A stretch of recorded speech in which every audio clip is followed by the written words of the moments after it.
हाँ जी, अस्सलाम वालेकुम वंस अगेन। खरामा खरामा मंजिल की तरफ बढ़ते हुए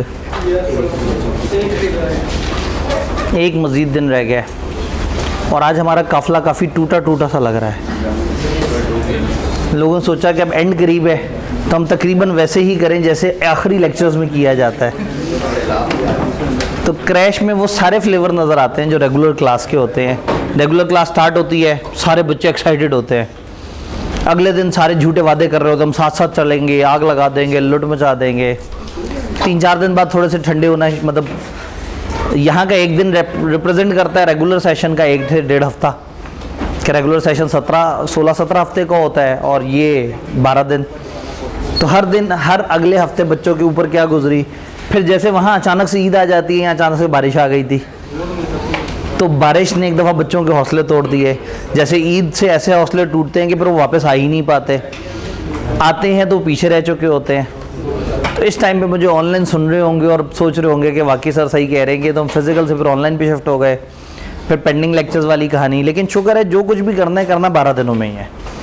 तो ये एक फ़ायदा है कि वो जो टाइम है, ऐसा नहीं है कि 30 पेंडिंग लेक्चर, 35-40 पेंडिंग लेक्चर। ज़्यादा से ज़्यादा आप कहते हैं कि मेरे 3 दिन मिस हुए हैं, 4 दिन मिस हुए हैं। तो ये फियर नहीं होता कि उसको बहुत ज़्यादा टाइम लग जाएगा वापस वो करने का। तो एंड पे क्रैश कोर्स का मकसद ही ये होता है कि आप कम से कम टाइम में चीज़ों को रिवाइज़ करें।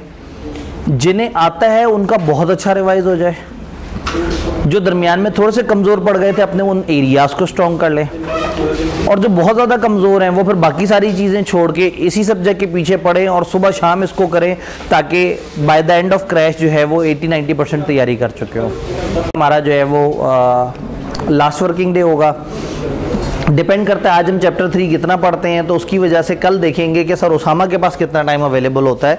चूँकि हो सकता है फिर मैं जज्बाती होते होते पढ़ाते पढ़ाते आपको बहुत देर तक ले जाऊँ, तो हो सकता है उनका सेशन संडे पे डालना पड़ जाए, या हो सकता है कि वो कुछ सेशन जो है वो फिज़िकल करके, कुछ रिकॉर्डेड करके, कुछ ना कुछ मतलब जो है ना हम इस तरह से करें। चूँकि चैप्टर 3 का सेशन भी काफ़ी ज़्यादा इंपॉर्टेंट है।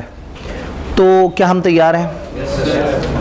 हम लोगों ने सब्सटैंटिव प्रोसीजर्स बनाने का भी देख लिया, हमने एनालिटिकल प्रोसीजर भी समझ लिया और हमने कंट्रोल्स की बेस भी समझ ली। अब एक स्टेप आगे होना है और अब हम चीज़ों को लेके चलेंगे। तो वो हजरात जो पीछे हैं वो थोड़ा आगे आगे आ सकते हैं। इस वक्त ज़रा आवाम कम है और मेरे ख्याल में लोगों ने अब तय कर लिया है कि बस ठीक है, बस इतना बहुत है। अब आखिरी 2 दिन रह गए हैं, कोई बात नहीं, वो तो हमने एंड पे वैसे भी आखिरी महीना कौन सी क्लासें ली थी, लेकिन आहिस्ता आहिस्ता कुछ लोग साथ साथ आ भी रहे हैं। तो बहुत ज़्यादा दूर बैठने की ज़रूरत नहीं है, हम थोड़ा थोड़ा सा आगे आ सकते हैं।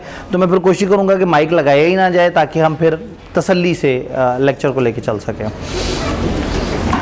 कंट्रोल्स हमें समझ आ चुके हैं। हमें पता लग गया है कि कंट्रोल्स कहते हैं उन चेक एंड बैलेंसेस को जो एक इदारे ने मेंटेन किए हुए होते हैं, इन ऑर्डर कि वो अचीव कर सकें अपने ऑब्जेक्टिव्स को। अपने ऑब्जेक्टिव्स को पूरा करने के लिए, अपने ऑब्जेक्टिव्स को मीट करने के लिए जो काम किए जाते हैं वो कंट्रोल्स हैं। फिर हमने कहा इंटरनल कंट्रोल सिस्टम है, उस सिस्टम के कुछ कंपोनेंट हैं, उन कंपोनेंट्स को समझा। फिर बीच में आईटी वाली बातें आ गई, तो हमने आईटी वाली बातों के ऊपर डिस्कशन की। तो अब हम एक स्टेप आगे जाएंगे, कंट्रोल्स हमें समझ आ गए, बट पॉइंट ये है कि हमने कहा था हम कंट्रोल्स के साथ क्या करते हैं, हम अंडरस्टैंडिंग लेते हैं कंट्रोल्स की कि क्या हमें कंट्रोल्स स्ट्रॉन्ग लग रहे हैं। अगर अंडरस्टैंडिंग के वक्त ही लगे कि कंट्रोल स्ट्रॉन्ग नहीं है, तो फिर हम क्या करते हैं, हम कंट्रोल्स पे भरोसा ही नहीं करते और हम सब्सटैंटिव प्रोसीजर लगा लेते हैं। और फ़र्ज़ करें आपको शुरू में ही अंदाज़ा हो जाए कि कंट्रोल स्ट्रॉन्ग लग रहे हैं, तो फिर हम टेस्ट ऑफ कंट्रोल्स लगाएंगे चेक करने के लिए कि क्या वाकई स्ट्रॉन्ग है। और अगर वो वाकई स्ट्रॉन्ग निकले तो फिर हमारी रिलायंस बढ़ जाएगी, जिसका मतलब हम सब्सटैंटिव प्रोसीजर्स कम डिटेल में लगाएंगे। अगर आप एक इदारे में पहुंचे और आपको पता लगे कि कंट्रोल्स पे रिलाई किए बगैर तो यहाँ काम हो ही नहीं सकता है, एक ऐसा इदारा है जहाँ हर चीज़ आईटी बेस्ड है, तो जब तक आपको कंट्रोल्स पे कंफर्ट ना हो तब तक आप सफिशिएंट अप्रोप्रिएट ऑडिट एविडेंस तक नहीं पहुँच सकते।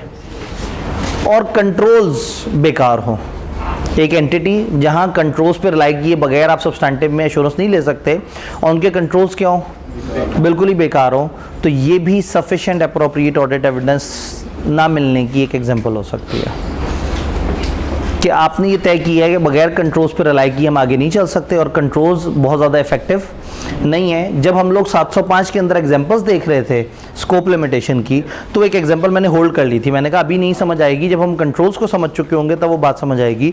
तो वहाँ ये लिखा था कि ऑडिटर ने ये डिसाइड किया है कि अलोन सब्सटैंटिव प्रोसीजर्स काफ़ी नहीं है और उसको कंट्रोल्स पर रिलाई करना होगा, बट कंट्रोल्स अप्रोप्रिएट नहीं है, वीक हैं, जिसका मतलब है कि वो जितना मर्जी भी काम कर ले वो सफिशिएंट अप्रोप्रिएट ऑडिट एविडेंस तक नहीं पहुंच सकता। तो फिर ऑडिटर बेचारा क्या करे, उसके अपने प्रोसीजर्स ने उसे बता दिया कि तुम्हें सफिशिएंट अप्रोप्रिएट ऑडिट एविडेंस नहीं मिलेगा। तो वो एक एग्जांपल हमारी पेंडिंग रहती थी जो मैंने कहा था कि मैं बाद में आपको याद कराऊंगा।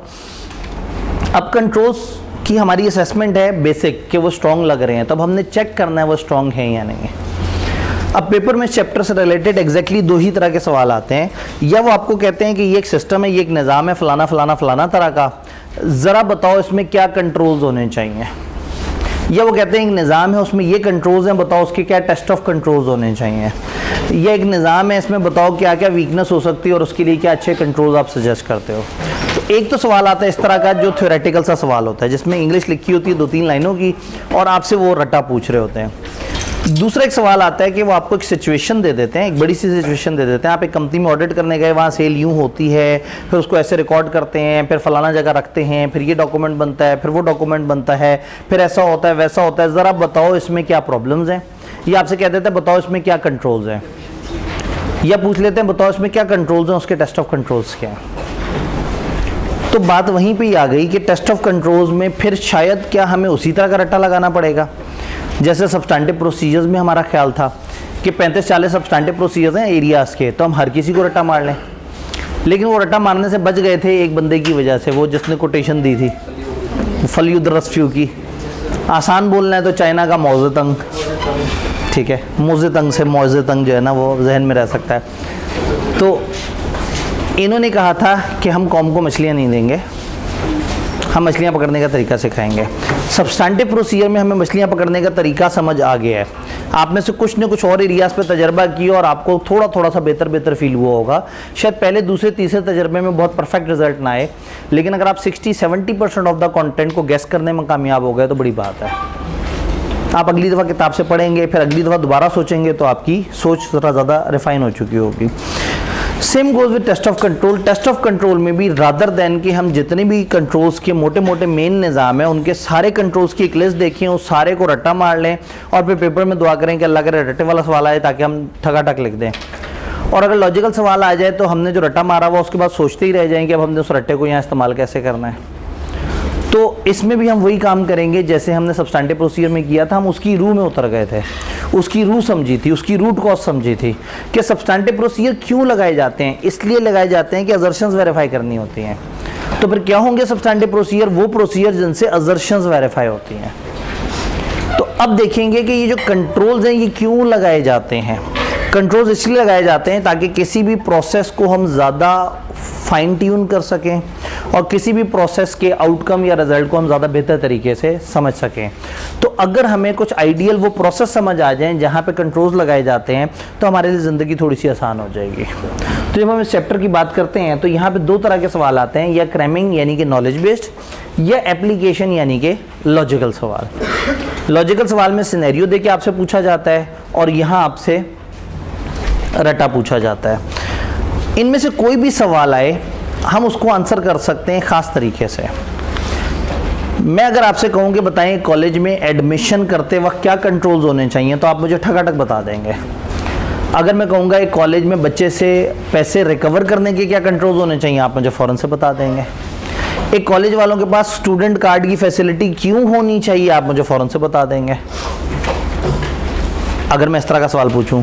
और अगर मैं आपको एक सिचुएशन दूं कि एक बच्चा आया कॉलेज, उसने ये कागज़ भरा, ये कागज़ नहीं भरा, फिर ऐसा हुआ वैसा हुआ, तो बताओ इसमें क्या ख़राबी। आप कहेंगे सर हम आपको बताते हैं, यहाँ कार्ड पे ये नहीं लिखा था, यहाँ एडमिशन फॉर्म के साथ रसीद नहीं थी, फलाना डॉक्यूमेंट मिसिंग था, तो गलत हो गया। ये नहीं, आपने दोनों तरह के सवाल आंसर कर दिए। जब मैंने आपसे पूछा बताओ क्या कंट्रोल्स होने चाहिए, आपने वो भी बता दिया। और जब मैंने आपसे कहा बताओ क्या प्रॉब्लम नज़र आई सिचुएशन में, आपने वो भी बता दी। ये दोनों आप कैसे बताने में कामयाब हुए? आपको एक प्रोसेस पता था, आपको प्रोसेस पता था कि एडमिशन का प्रोसेस क्या होता है, कॉलेज में एडमिशन का प्रोसेस क्या है। जब आपको एडमिशन का प्रोसेस पता है तो उससे रिलेटेड रट्टे वाला सवाल पूछें, वो भी आप बता सकते हैं। और कोई आपको सिचुएशन दे दे जिसमें वो वीकनेसेस नज़र आ रही हो जो उस प्रोसेस में, जो आपने आइडियल प्रोसेस पढ़ा हुआ था वहाँ नहीं है, तो आपने वो चीज़ें भी आइडेंटिफाई कर दी। तो कंट्रोल्स को लेके अब हमारा टोटका ये है, ये जो हमारे फलयूद रसफ्यूकी भाई साहब हैं, इन्होंने जो हमें कहा है मछलियाँ पकड़ने वाली बात, तो अब मछलियाँ पकड़ने का तरीका ये है कि हमने प्रोसेस समझ लेना है। अगर हम कंट्रोल्स के 2-3 मेन एरियाज का प्रोसेस समझ लेंगे तो पेपर में अगर रट्टे वाला सवाल आए तो हम उस प्रोसेस को जहन में रख के उसको भी आंसर कर सकते हैं, और अगर लॉजिकल सवाल आए और हमसे गलतियाँ निकालने का कहें तो भी उस प्रोसेस को जहन में रख के हम गलतियाँ निकाल सकते हैं। तो कंट्रोल्स की जब हम बात करते हैं तो कंट्रोल्स कुछ एरियाज पे ज़रा ज़्यादा ज़रूरी होते हैं। हर वो जगह जहाँ पैसा ज़्यादा इन्वॉल्व है ना, वहाँ कंट्रोल भी इंपॉर्टेंट होगा। कंपनी में सबसे बड़ा पैसा जो इन्वॉल्व होता है वो जब वो सेल्स कर रहे होते हैं। जब आप सेल्स करते हैं तो आपके पास सबसे बड़ी अमाउंट में पैसा आता है, यानी कंपनी की जो मेन इनकम होती है वो सेल्स से जनरेट होती है। तो जो सेल्स का निज़ाम है, चूँकि उसमें पैसा इन्वॉल्व है, वो सेंसिटिव है कंट्रोल्स के पॉइंट ऑफ व्यू से। फिर परचेजेस और जो पेबल्स उससे कनेक्टेड है वो वाला निज़ाम। फिर दूसरा बड़ा जो खर्चा है परचेजेस के बाद, दूसरा बड़ा खर्चा नॉर्मली पेरोल का खर्चा होता है। आपकी एम्प्लॉई कॉस्ट होती है जिसके ऊपर आप खर्च कर रहे होते हैं, तो फिर पेरोल का निज़ाम वो भी हमारे लिए बड़ा इंपॉर्टेंट है। फिर चौथी चीज़ होती है इन्वेंट्री, कि इन्वेंट्री कहाँ से आएगी, कैसे रखी जाएगी, उसकी क्या हिफाजत की जाएगी, उसका हिसाब किताब। और देन हमारे पास कैश एंड बैंक का सिस्टम होता है कि हमारे पास जितना भी पेटी कैश या जो बड़े वाला बैंक में पैसे रखे हुए हैं उनका क्या निज़ाम है। तो ये चंद बड़े प्रोसेस हैं। एक और बड़ा प्रोसेस है लेकिन वो बड़ा सिंपल सा होता है, नॉन करंट एसेट खरीदने का, लेकिन उसके ऊपर बड़े अच्छे चेक एंड बैलेंस बने हुए होते हैं, तो हमें उसके पूरे प्रोसेस को समझने की लंबी चौड़ी ज़रूरत नहीं होती। तो इसका मतलब है इन्वेंट्री में अगर हमें सेल्स का प्रोसेस, परचेज का प्रोसेस, पेरोल का प्रोसेस, बैंक एंड कैश के बारे में पता लग जाए, इन्वेंट्री के बारे में पता लग जाए, तो हमारे मसले काफ़ी हद तक हल हो जाएंगे। तो अभी हमारे इस सेशन का टारगेट ये है कि हमने इन प्रोसेसेस में से 3 जो बड़े प्रोसेस हैं उनको समझेंगे, और देन देखेंगे हमारे पास टाइम कितना है। टाइम ज़्यादा हुआ तो बैंक एंड कैश के ऊपर डिटेल से बात हो जाएगी, टाइम कम हुआ तो हमारे पास एक बैकअप में वीडियो भी मौजूद होगी जो उसमें थोड़ी सी हमें हेल्प कर सकती है। खतरों से टक्कर लेते हैं, हमें 3 ऑफ करना पड़ेगा। उम्मीद करता हूँ कि हमें समझ आ रहा है। 1 भी ऑफ कर देते हैं, चले ठीक है। सेल्स का सिस्टम, सेल्स इस वक्त हम जो फ्लो चार्ट पढ़ रहे हैं वो सेल्स या रिसीवेबल्स से रिलेटेड है। आपको याद होगा हमने कहा था कि किसी भी प्रोसेस को जब डॉक्यूमेंट करते हैं तो नैरेटिव में भी डॉक्यूमेंट कर सकते हैं, आईसीक्यू में भी डॉक्यूमेंट कर सकते हैं, फ्लो चार्ट। हमने कहा था फ्लो चार्ट का फ़ायदा ये होता है कि एक पिक्टोरियल इमेज मिल जाता है, एक पूरा प्रोसेस दिमाग में आ जाता है। अगर यही चीज़ नैरेटिव में पढ़ेंगे तो 6-7 सफ़े तक पढ़ते रहेंगे, समझ तो आ जाएगी लेकिन जहन में उसका नक्शा नहीं बनेगा। तो आईकेप ने क्या किया, आईकेप ने कंट्रोल्स नैरेटिव्स में बताए। मैंने नैरेटिव्स को पकड़ के उनको टेबल की शक्ल दे दी, लेकिन उसको समझाने के लिए फ्लो चार्ट जो कि ग्लीम की वेबसाइट से चोरी किए हुए हैं वो आपके सामने रख दिए। ये फ्लो चार्ट हमारी आईकेप की किताब में नहीं है, ये फॉर अंडरस्टैंडिंग पर्पज़ आपके लिए एक और जगह से वो किए हैं। इसमें इन्होंने क्या किया, सेल्स का एक आइडियल सा सिस्टम बताने की कोशिश की है। ये परफेक्ट सिस्टम नहीं है लेकिन इसमें काफ़ी ज़्यादा छोटे छोटे से इन्होंने कंट्रोल्स लगाए हुए हैं। जब हम इस प्रोसेस पूरे को समझ लेते हैं तो अब अगर कोई हमसे सवाल पूछे बताओ सेल्स में डिस्पैच के क्या कंट्रोल्स हैं, तो इस प्रोसेस को जहन में रखे हम उसको आंसर कर सकते हैं।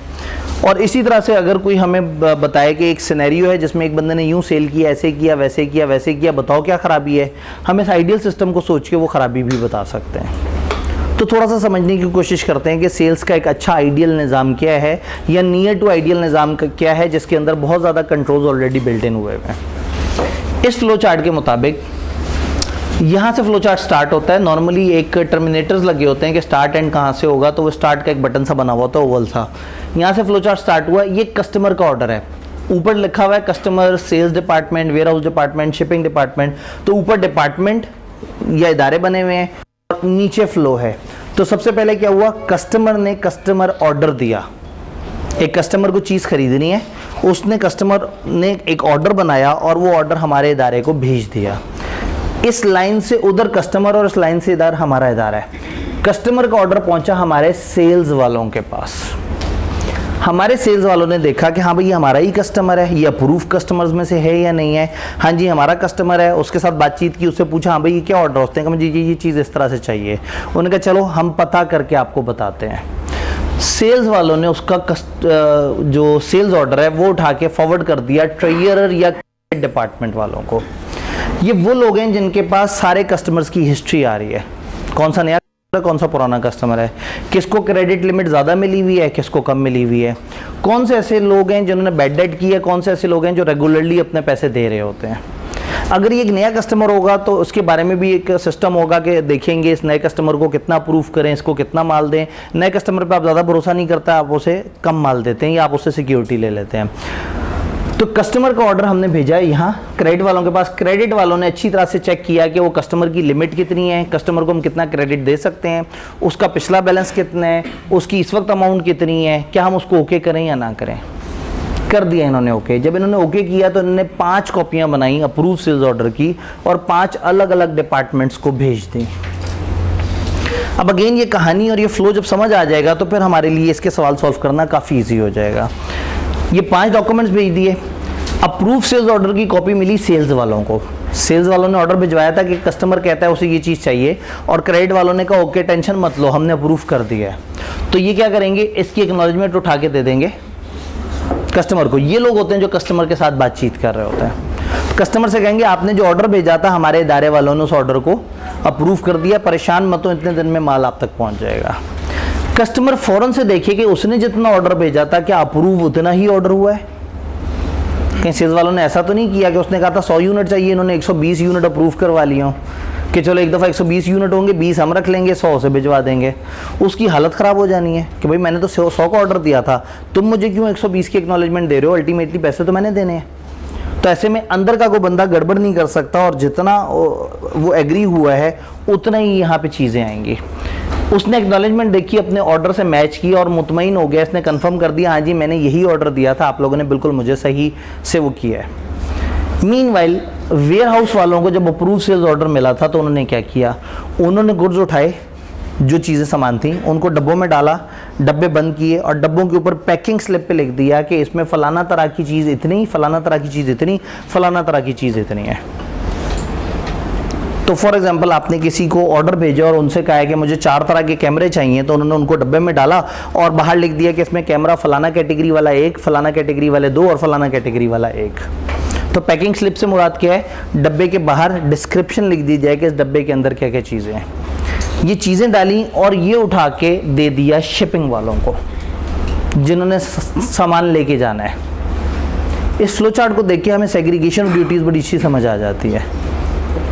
जिसके पास ऑर्डर आ रहा है वो ऑर्डर अप्रूव नहीं कर रहा, जो अप्रूव कर रहा है वो डिलीवर नहीं कर रहा, जो बता रहा है उसने माल देना नहीं है, जिसके पास माल पड़ा हुआ है उसने पहुंचाना नहीं है, जो पहुंचा रहा है माल उसके पास नहीं पड़ा हुआ। तो हर कोई अपना अपना काम कर रहा है, किसी के पास कस्टडी है, किसी के पास इजाज़त है और किसी के पास उसकी रिकॉर्डिंग है। ये सामान इन्होंने भेजा शिपिंग वालों को, शिपिंग वालों ने सामान एक दफ़ा मैच किया, सेल्स ऑर्डर कितना था, क्या डब्बे के अंदर वही सारी चीज़ें, चेक किया, डब्बों को दोबारा बंद किया और उसको शिपिंग के रूट पे डाल दिया। शिपिंग लफ्ज़ी मतलब है समंदरी रास्ते से चीज़ भेजना। शिपिंग हर तरह की चीज़ के लिए इस्तेमाल होता है। यहाँ हमारी assumption ये है कि आप समंदरी रास्ते से भेज रहे हैं तो एक डॉक्यूमेंट बन गया बिल ऑफ लेडिंग। अगर ये ट्रक के रास्ते से, ज़मीनी रास्ते से ट्रक के थ्रू भेजे जाते हैं तो ये कंसाइनमेंट नोट एक डॉक्यूमेंट होता। अगर ट्रेन से भेजते तो बिल टी एक डॉक्यूमेंट होता है। अगर हवाई जहाज़ से भेजें तो एयरवे बिल होता है। हर रूट के अलग अलग डॉक्यूमेंट होते हैं। फिलहाल हमारी असम्पशन ये है कि जो ट्रैवल डॉक्यूमेंट है उसका नाम है बिल ऑफ लेडिंग। ये कोरियर का कागज़ भी हो सकता है। तो इन्होंने क्या किया, गुड्स वगैरह डाल के और इसको रवाना कर दिया। और जो बिल ऑफ लेडिंग है, इस चीज़ का एविडेंस कि हाँ भाई हमने चीज़ भेज दी है, ये चीज़ें, तीनों चीज़ें उठा के, इसकी कॉपी भी उठा के भेज दी कस्टमर को, शिप करवा दिया, यानी कि उसको डिलीवर कर दिया। कस्टमर के पास जब गुड्स पहुँचे उसने देखा कि क्या जो पैकिंग स्लिप पे लिखा है गुड्स भी वही हैं, और फिर उसने देखा कि जो बिल ऑफ लेडिंग पे जो डिलीवर करने वाले ने कहा है कि मैंने इतना डिलीवर किया, क्या वो भी मैच कर रहा है। उतने ही गुड्स, उतनी पैकिंग स्लिप, उतनी ही डिलीवरी उसने इनसे मैच की एक्नॉलेजमेंट से। असूलन इसे चाहिए कि सेल्स डिपार्टमेंट को बता दे कि मेरे पास माल पहुंच गया और सब ओके है। यहाँ वो कंट्रोलर ने नहीं दिखाया, चूँकि इसका कोई स्टैंडर्ड तो है नहीं, तो हम अपनी तरफ से कोई भी चीज़ ऐड माइनस करना चाहें तो कर सकते हैं। ये फेयर प्रेजेंटेशन फ्रेमवर्क है। कि जहाँ आप थोड़ा बहुत प्लस माइनस अपनी अंडरस्टैंडिंग के लिए करना चाहें तो कर सकते हैं। गुड्स इन तक पहुंच गए। अप्रूव सेल्स ऑर्डर की कॉपी बिलिंग वालों के पास आई थी। बिलिंग को पता लगा था कि इतना ऑर्डर हमारा जाने वाला है, तो जैसे ही इन्होंने पैकिंग स्लिप उन्हें दी कि हाँ भाई हमने इतना सामान भिजवा दिया है, बिल ऑफ लेडिंग और पैकिंग स्लिप, तो पैकिंग स्लिप से पता लग जाएगा क्या क्या भेज दिया है, और बिल ऑफ लेडिंग से कंफर्म हो जाएगा कि हमने भेज दिया है, क्योंकि आपने रिकॉर्ड करते हुए थोड़ी एहतियात तो करनी है। तो अब जब पता लग गया कि ये सामान था और भेज दिया गया है, तो अब ये उसकी इनवॉइस जनरेट कर देंगे। इनवॉइस की 3 कॉपियां बनाएंगे, एक कॉपी चली जाएगी कस्टमर को, एक चली जाएगी सेल्स वालों को, और अकाउंट रिसीवेबल डिपार्टमेंट को। कस्टमर को जब इनवॉइस मिलेगी उसने फिर मैच कर लेना है कि क्या ये इनवॉइस इन सारी चीज़ों से मैच कर रही है। अगर नहीं कर रही तो फौरन से शोर मचा दे। अगर वो खामोश है तो हम अजम्पशन क्या लेंगे, सब सही है, उसे कोई मसला नहीं था। जब इनके पास इनवॉइस पहुंची, इन्होंने कस्टमर को कहा था आपका माल आने वाला है, जब इनवॉइस पहुंची तो उन्हें तसल्ली हो गई कि हमारी तरफ से माल चला गया है। इन्होंने अपनी सेल डे बुक क्लोज कर दी। सेल डे बुक में लिखा हुआ था कि हमारे पास ये सेल्स रिकॉर्ड होने लगी है। जब माल चला गया तो उन्होंने अपनी सेल डे बुक को अपडेट कर लिया। इनवॉइस की कॉपी जब पहुंची अकाउंट रिसीवेबल के पास, तो अकाउंट रिसीवेबल वालों ने वो वाले कस्टमर को उतने से डेबिट कर दिया। डेली इनवॉइस की समरी जब पहुंची जीएल वालों के पास, जिनके पास ओवरऑल लेजर थे, उन्होंने ओवरऑल लेजर में सेल बुक कर दी और ओवरऑल लेजर में रिसीवेबल बुक कर दिया। अब अगेन इसमें बुक्स ऑफ प्राइम एंट्री की अंडरस्टैंडिंग ज़रूरी है कि पहले हमारी बेसिक एंट्रियाँ होती हैं, फिर जब हम लेजर की तरफ आते हैं तो कुछ सब्सिडरी लेजर होते हैं जहाँ कस्टमर का डाटा होता है, कुछ मेन लेजर होते हैं जहाँ ओवरऑल डाटा होता है। तो ओवरऑल डाटा और ओवरऑल सेल्स इन्होंने अपडेट कर दी और इंडिविजुअल डाटा इन्होंने अपडेट कर दिया। इन दोनों के दरमियान रिकन्सिलिएशन अकाउंटिंग की ज़बान में कंट्रोल अकाउंट कहलाती है। तो कंट्रोल अकाउंट में आपने सब्सिडरी लेजर और मेन लेजर को आपस में रिकन्साइल कर लिया। मीनवाइल पैकिंग स्लिप और बिल ऑफ लेडिंग इन्हें भी मिला था इन्वेंट्री कंट्रोल वालों के पास। ये कौन लोग हैं जो इन्वेंट्री की अकाउंटिंग करते हैं, ये कौन लोग हैं जो बिल्स वगैरह को देखते हैं, कस्टमर को कितना बिल चार्ज होना है। इन्होंने अपनी इन्वेंट्री के रिकॉर्ड को उतने से अपडेट कर लिया कि हमारे पास से ये 4 कैमरे इस नेचर के माइनस कर देने हैं, और उन्होंने अपने इन्वेंट्री के रिकॉर्ड्स को अपडेट कर दिया। तो इस तरह से हर किसी ने अपनी रिकॉर्डिंग कर ली। तो यहाँ बेसिकली 3 बातें थी, कस्टमर की तरफ से जो ऑर्डर आया उसके कंट्रोल्स, कस्टमर को जो हमने माल भेजा उसके कंट्रोल, और जो इनवॉइस और उसकी अकाउंटिंग है उसके कंट्रोल्स। तो अगर हम गौर से देखेंगे तो इस बड़े मज़ेदार से सिस्टम के अंदर हमने बहुत सारे ख़तरे ख़त्म करने की कोशिश की है। कहीं ऐसा ना हो कि जितना ऑर्डर आया उससे ज़्यादा डिलीवर हो जाए, कहीं ऐसा ना हो कि जितना ऑर्डर आया उससे ज़्यादा अंदर का कोई बंदा खा जाए, कहीं ऐसा ना हो कि वेयर हाउस वाले सामान पूरा दे ही ना और थोड़ी सी गड़बड़ कर लें, कहीं ऐसा ना हो कि कस्टमर को ओवर बिलिंग, कहीं ऐसा ना हो कि कस्टमर को अंडर बिलिंग हो जाए, कहीं ऐसा ना हो कि कस्टमर को चीज़ पहुंची नहीं और हम लोग अपने पास रिकॉर्डिंग कर लें, कहीं इस तरह से ना हो कि हम रिसीवेबल रिकॉर्ड करके बैठे हुए हों जबकि कस्टमर तो एतराज़ कर रहा है कि उसके पास तो सामान आया हुआ ही नहीं। तो छोटे छोटे से बहुत सारे मसले हैं जो इसमें रिजॉल्व हैं। अब अगर कोई आपसे सवाल में पूछे बताओ कस्टमर की तरफ से जब ऑर्डर आता है तो उस पर क्या कंट्रोल्स हैं, तो आप ऑर्डर आने से लेके आगे तक ये जो शुरू वाला मामला है इसकी सारी बातें आप इंग्लिश में लिख सकते हैं। अगर वो कहें बताओ ऑर्डर डिस्पैच होते वक्त के क्या कंट्रोल्स हैं, तो जो गुड्स वाले ने पैक कर कैसे किया, फिर उन्होंने यूँ भेजा, फिर उससे पूछा, फिर ये बिल ऑफ लेडिंग था, आप ये सारी बातें कर सकते हैं। अगर वो पूछें बताओ रिकॉर्डिंग करते वक्त के क्या कंट्रोल्स हैं, तो आप ये वाले प्रोसेस की बात कर सकते हैं। लेकिन वही वाली बात हो गई कि बहुत हवाई बात हो गई। मैंने कहा बताया, आपने सुना, आपने फ्लो चार्ट देखा, अब आप कहेंगे कि ये बहुत बड़ी वैरायटी करके सर तो चले जाएंगे, हम इतना दिमाग कहाँ से इस्तेमाल करें। तो एहतियातन क्या करना है, किताब में इसके नैरेटिव्स भी दिए हुए हैं। किताब आपको 1-2 दिन पहले देने का मकसद ये था कि अगर मैं कोई चीज़ बताऊँ और किताब से रिलेट करूँ तो आप कहें जी हमारे पास तो वो किताब ही नहीं है, आप क्या बात कर रहे हैं। तो ये फ्लो चार्ट जब आपको समझ आ जाए तो इस फ्लो चार्ट के नीचे आपको किताब में एक टेबल नज़र आएगा जिसमें 3 स्टेजेस बनी हुई हैं, गुड्स रिसीव करने से रिलेटेड, वो गुड डिस्पैच करने से रिलेटेड, ऑर्डर रिसीव करने से रिलेटेड, और जो अकाउंटिंग है उससे रिलेटेड। उसमें 3 कॉलम बने हुए हैं।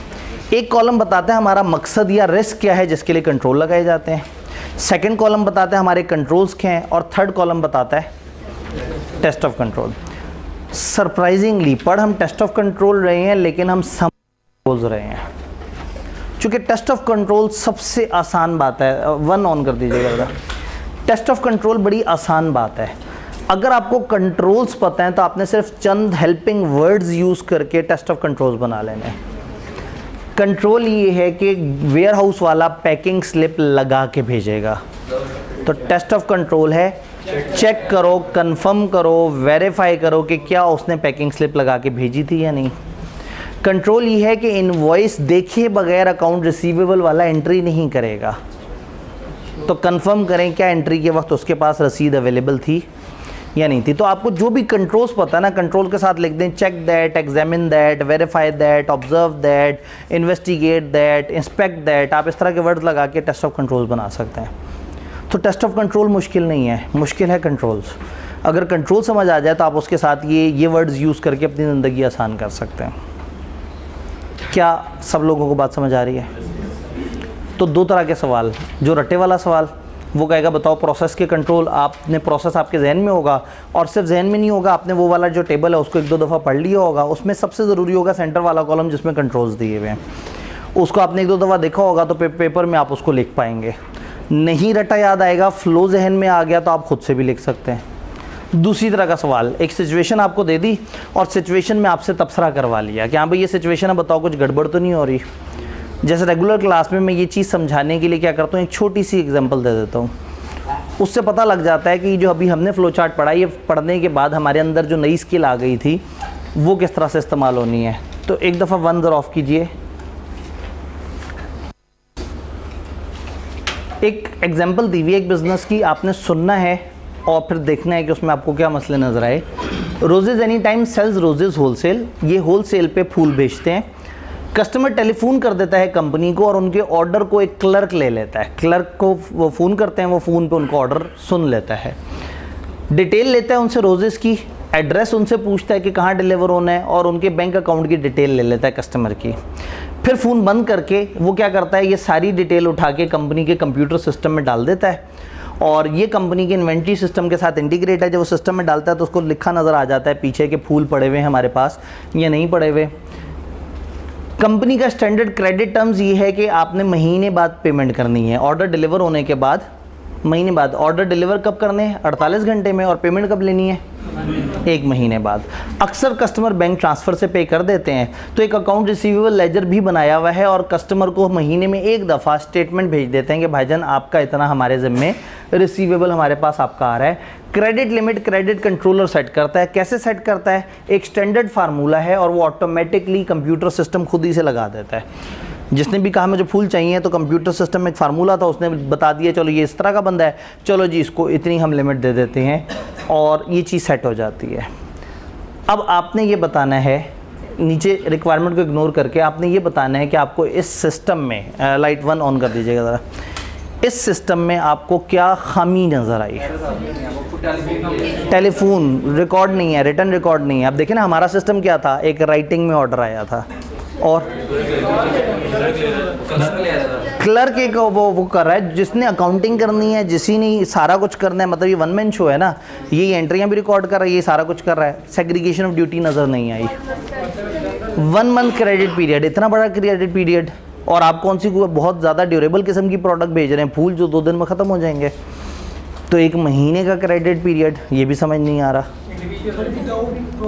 बगैर ऑथराइजेशन उसने फ़ोन पे वो किया और बस कंप्यूटर से पूछ लिया, उसने कोई फार्मूला दे दिया, उसने जनाब उस लिमिट को अप्रूव कर दिया और फ़ोन पे माल भेज दिया बगैर वेरीफाई किए, बगैर उस कस्टमर की ही तहकीक किए कि उसका पिछला क्या रिकॉर्ड है वगैरह वगैरह।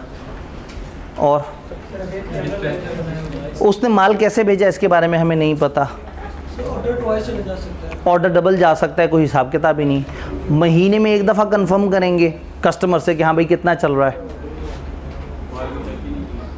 माल को चेक नहीं किया प्रॉपर कि क्या है, किधर रखा हुआ है, किसने डिलीवर करना है, वो क्या वो डिस्क्रिप्शन वही है जो उसने ऑर्डर में भेजी थी।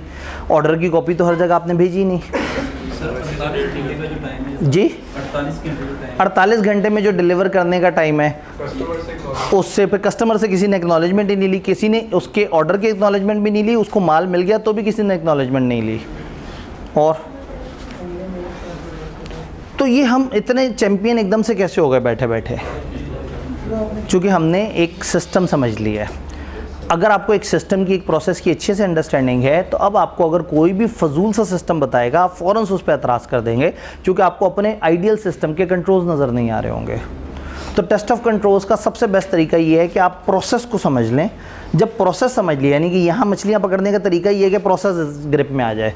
जब प्रोसेस ग्रिप में आ जाए, वो पूछें रट्टे वाला सवाल के कंट्रोल्स बता दो, लिख दें। वो कहें हमारा ये निज़ाम है, इस पर तनकीद कर दो, आप फ़ौरन से कर दें। हमारा फेवरेट काम तनकीद। वो हम कहेंगे क्या ख़राबी है, हम कहेंगे ख़राबी ही ख़राबी है, लेकिन उसे ख़राबी कहना है जो जिसका प्रोसेस आपको पता हो।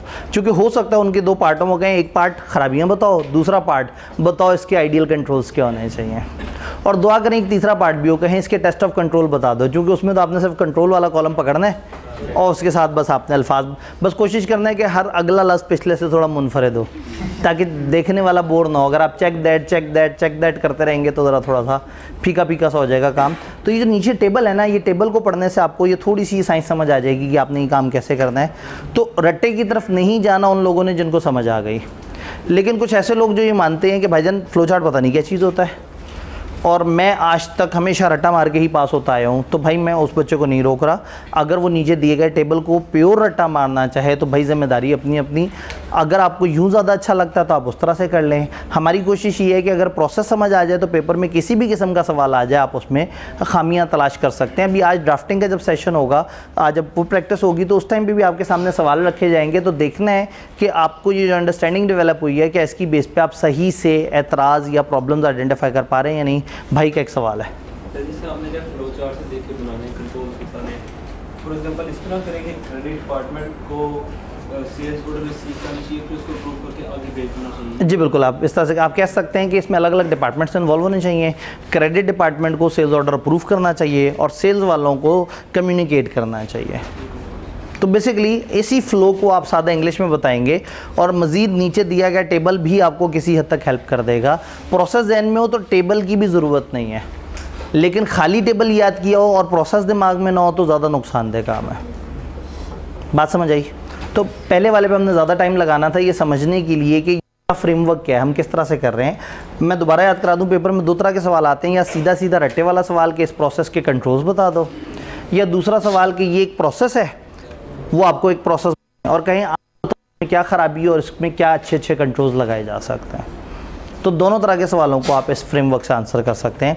अब एक स्टेप आगे चलते हैं। वन ऑफ कर दीजिएगा ज़रा, जज़ाकल्लाह। सेकंड सिस्टम, परचेजेज या पेबल का साइकिल। हमने पीछे देखा सेल्स रिसीवेबल का साइकिल, अब परचेजेस पेबल का साइकिल। पहले कुछ खौफ समझते हैं। परचेजेस पेबल में एक बड़ा खौफ ये है कि इसमें आउटफ्लो होना है पैसों का। तो जो कस्टमर की तरफ से ऑर्डर था वो कभी भी कहीं से भी आ सकता था, लेकिन परचेजेस हमेशा एक ऑर्गेनाइज्ड वे में जनरेट होना चाहिए। परचेजेस के पीछे रीज़न होनी चाहिए कि हमने कोई चीज़ प्रोड्यूस करनी है या हमने किसी कस्टमर को बना के देनी है। तो हमेशा एक लेजिटिमेट रीज़न होनी चाहिए। उस रीज़न पे देखना चाहिए स्टॉक पड़ा है या नहीं पड़ा, और फिर स्टॉक का ऑर्डर होना चाहिए, और फिर जब वो ऑर्डर हो तो उसकी प्रोसेसिंग पेबल की बाकायदा सही तरीके से रिकॉर्ड होनी चाहिए। इस दौरान गड़बड़ें हो सकती हैं, लोग गलत सप्लायर के पास ऑर्डर दे सकते हैं, गुड्स की तरतीब आगे पीछे कर सकते हैं, रिकॉर्डिंग करने वाला ही अगर कस्टडी रख रहा होगा तो 100 तरह के मसले आ सकते हैं। तो किताब हमें कुछ कंट्रोल्स बता रही है।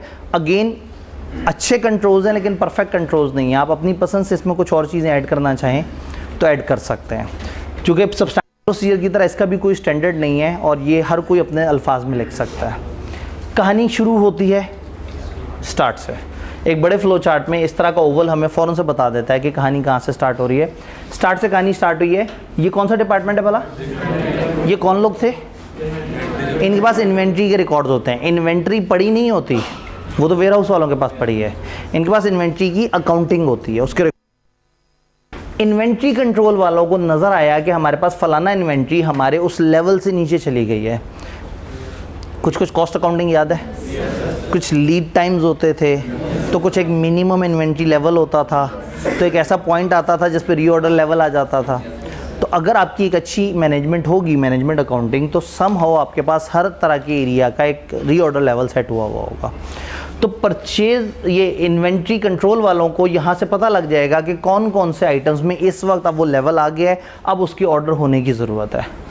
तो ये क्या करेंगे, एक दरख्वास्त बनाएंगे जिसको कहेंगे परचेज रिक्विजिशन, और ये दरख्वास्त उठा के दे देंगे परचेजिंग डिपार्टमेंट वालों को। परचेजिंग डिपार्टमेंट वालों से कहेंगे भाई हमें ये वाली चीज़ इतनी क्वांटिटी में इस दिन चाहिए।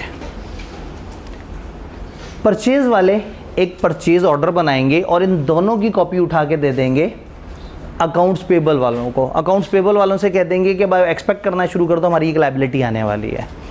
हमें परचेज एक्विजिशन उनकी तरफ से आ गई है और हम एक परचेज ऑर्डर बना चुके हैं।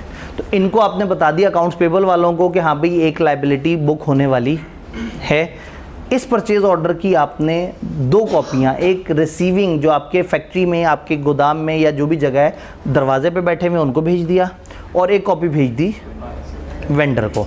वेंडर मतलब जो आपका सप्लायर है, आपने उसको चीज़ भेज दी।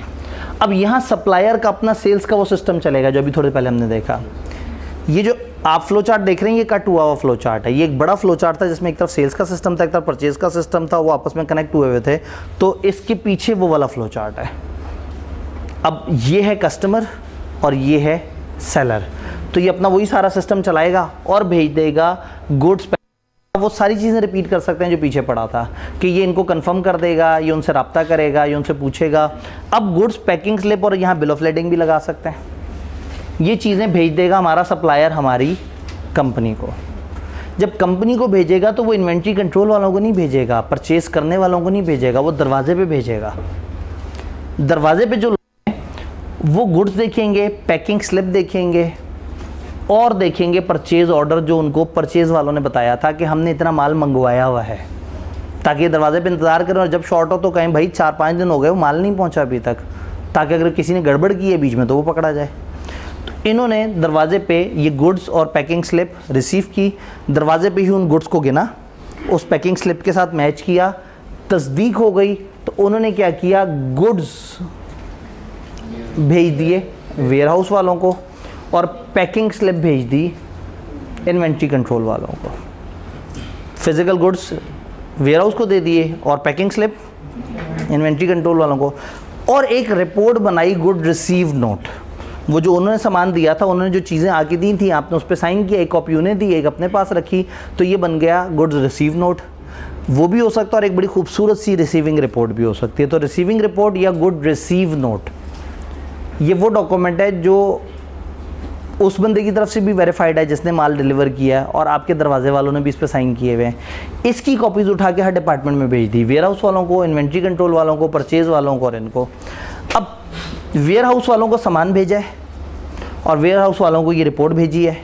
वेयर हाउस वाले सामान को इस रिपोर्ट से मैच करके इसकी एक कॉपी पे साइन करके इनको वापस दे देंगे, ताकि इनके पास एविडेंस हो कि हमने वेयर हाउस वालों को जो सामान दिया उनसे एक्नॉलेजमेंट उसकी ले ली है, बाकी उनके पास उतना सामान गया, ना कम गया है ना ज़्यादा गया है। तो इन्होंने जनाब उसको मैच करके इनको एक्नॉलेजमेंट दे दी, वो इन्होंने अपने पास रख ली। फिर रिसीविंग रिपोर्ट की कॉपी पहुंच गई इन्वेंट्री कंट्रोल वालों के पास। दरवाजे वालों ने कह दिया कि माल आ गया है। पैकिंग स्लिप पे वो सेलर ने भेजा था कि मैंने कौन कौन से गुड भेजे, उसने ये देखा, दरवाजे की रिपोर्ट देखी और परचेज़ हमने किस चीज़ की थी उसको मैच किया। हमने जो मांगा था क्या उन्होंने वही भेजा है और क्या दरवाजे वालों ने वही मौसूल पाया है।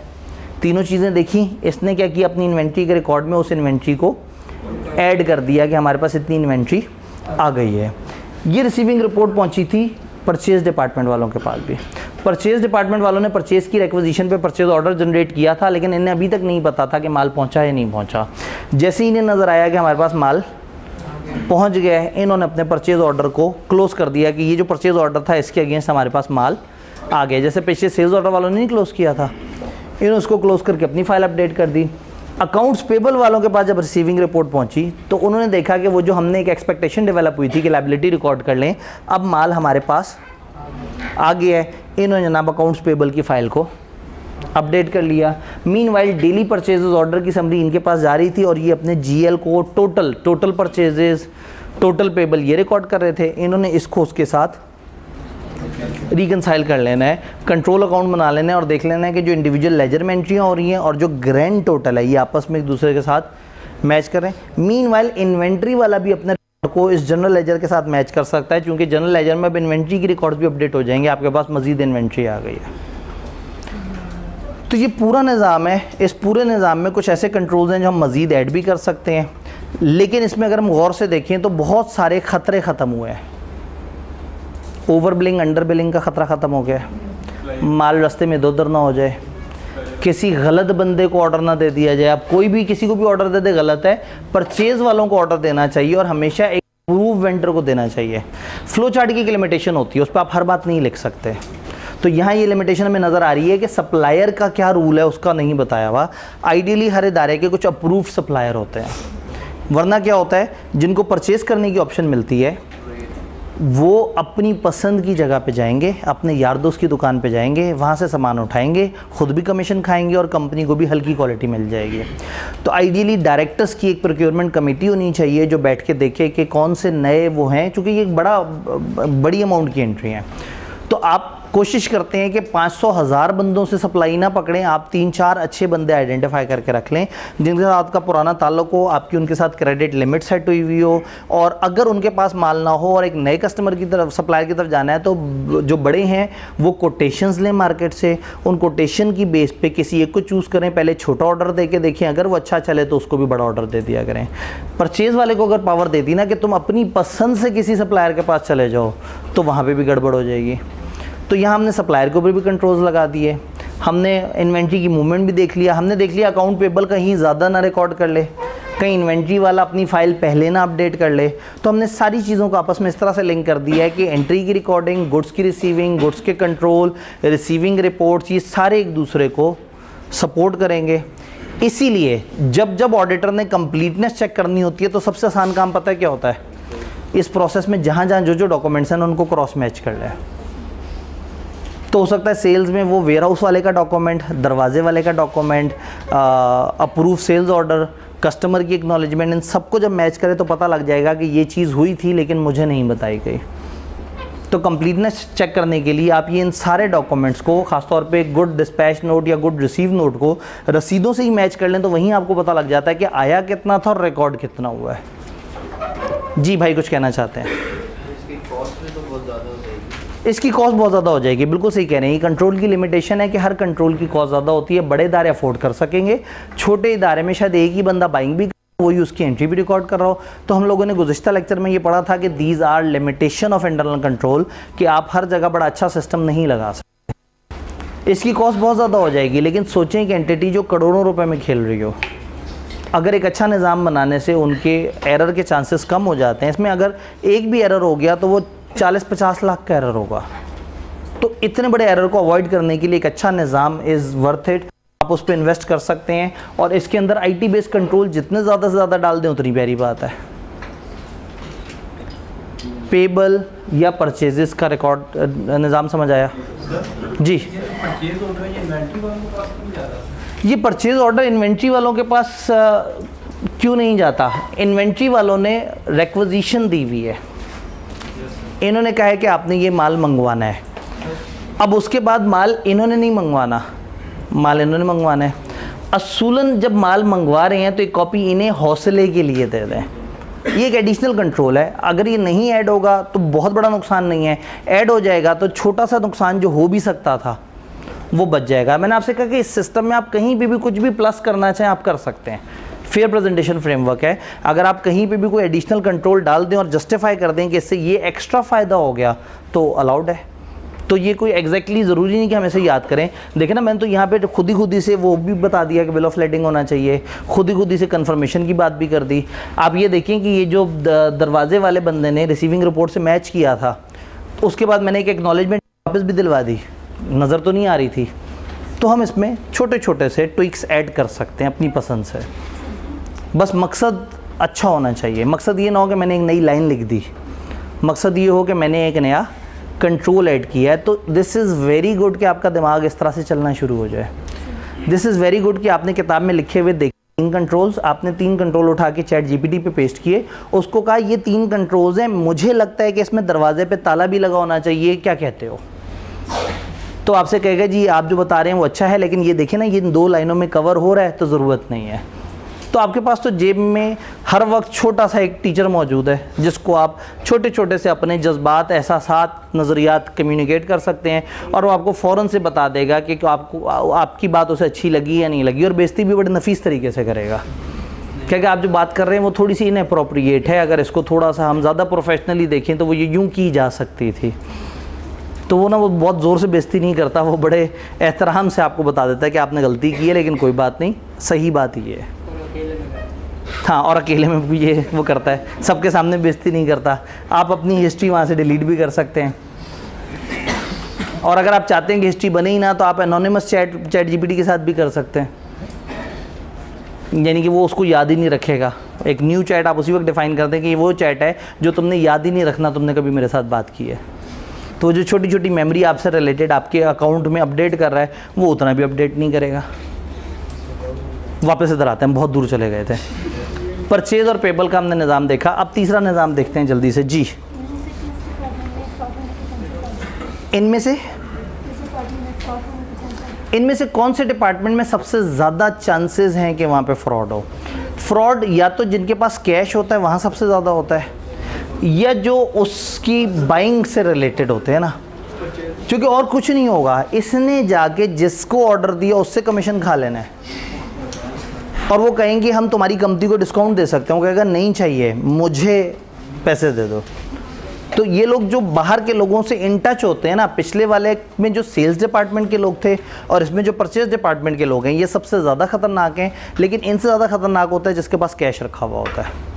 लेकिन जो कैश और बैंक है उसके अलग से कंट्रोल्स डिस्कस होते हैं, तो इसलिए हम उसका यहाँ जिक्र नहीं कर रहे। यहाँ हम सिर्फ क्रेडिट और रिसीवेबल्स तक का जिक्र कर रहे हैं। क्लियर?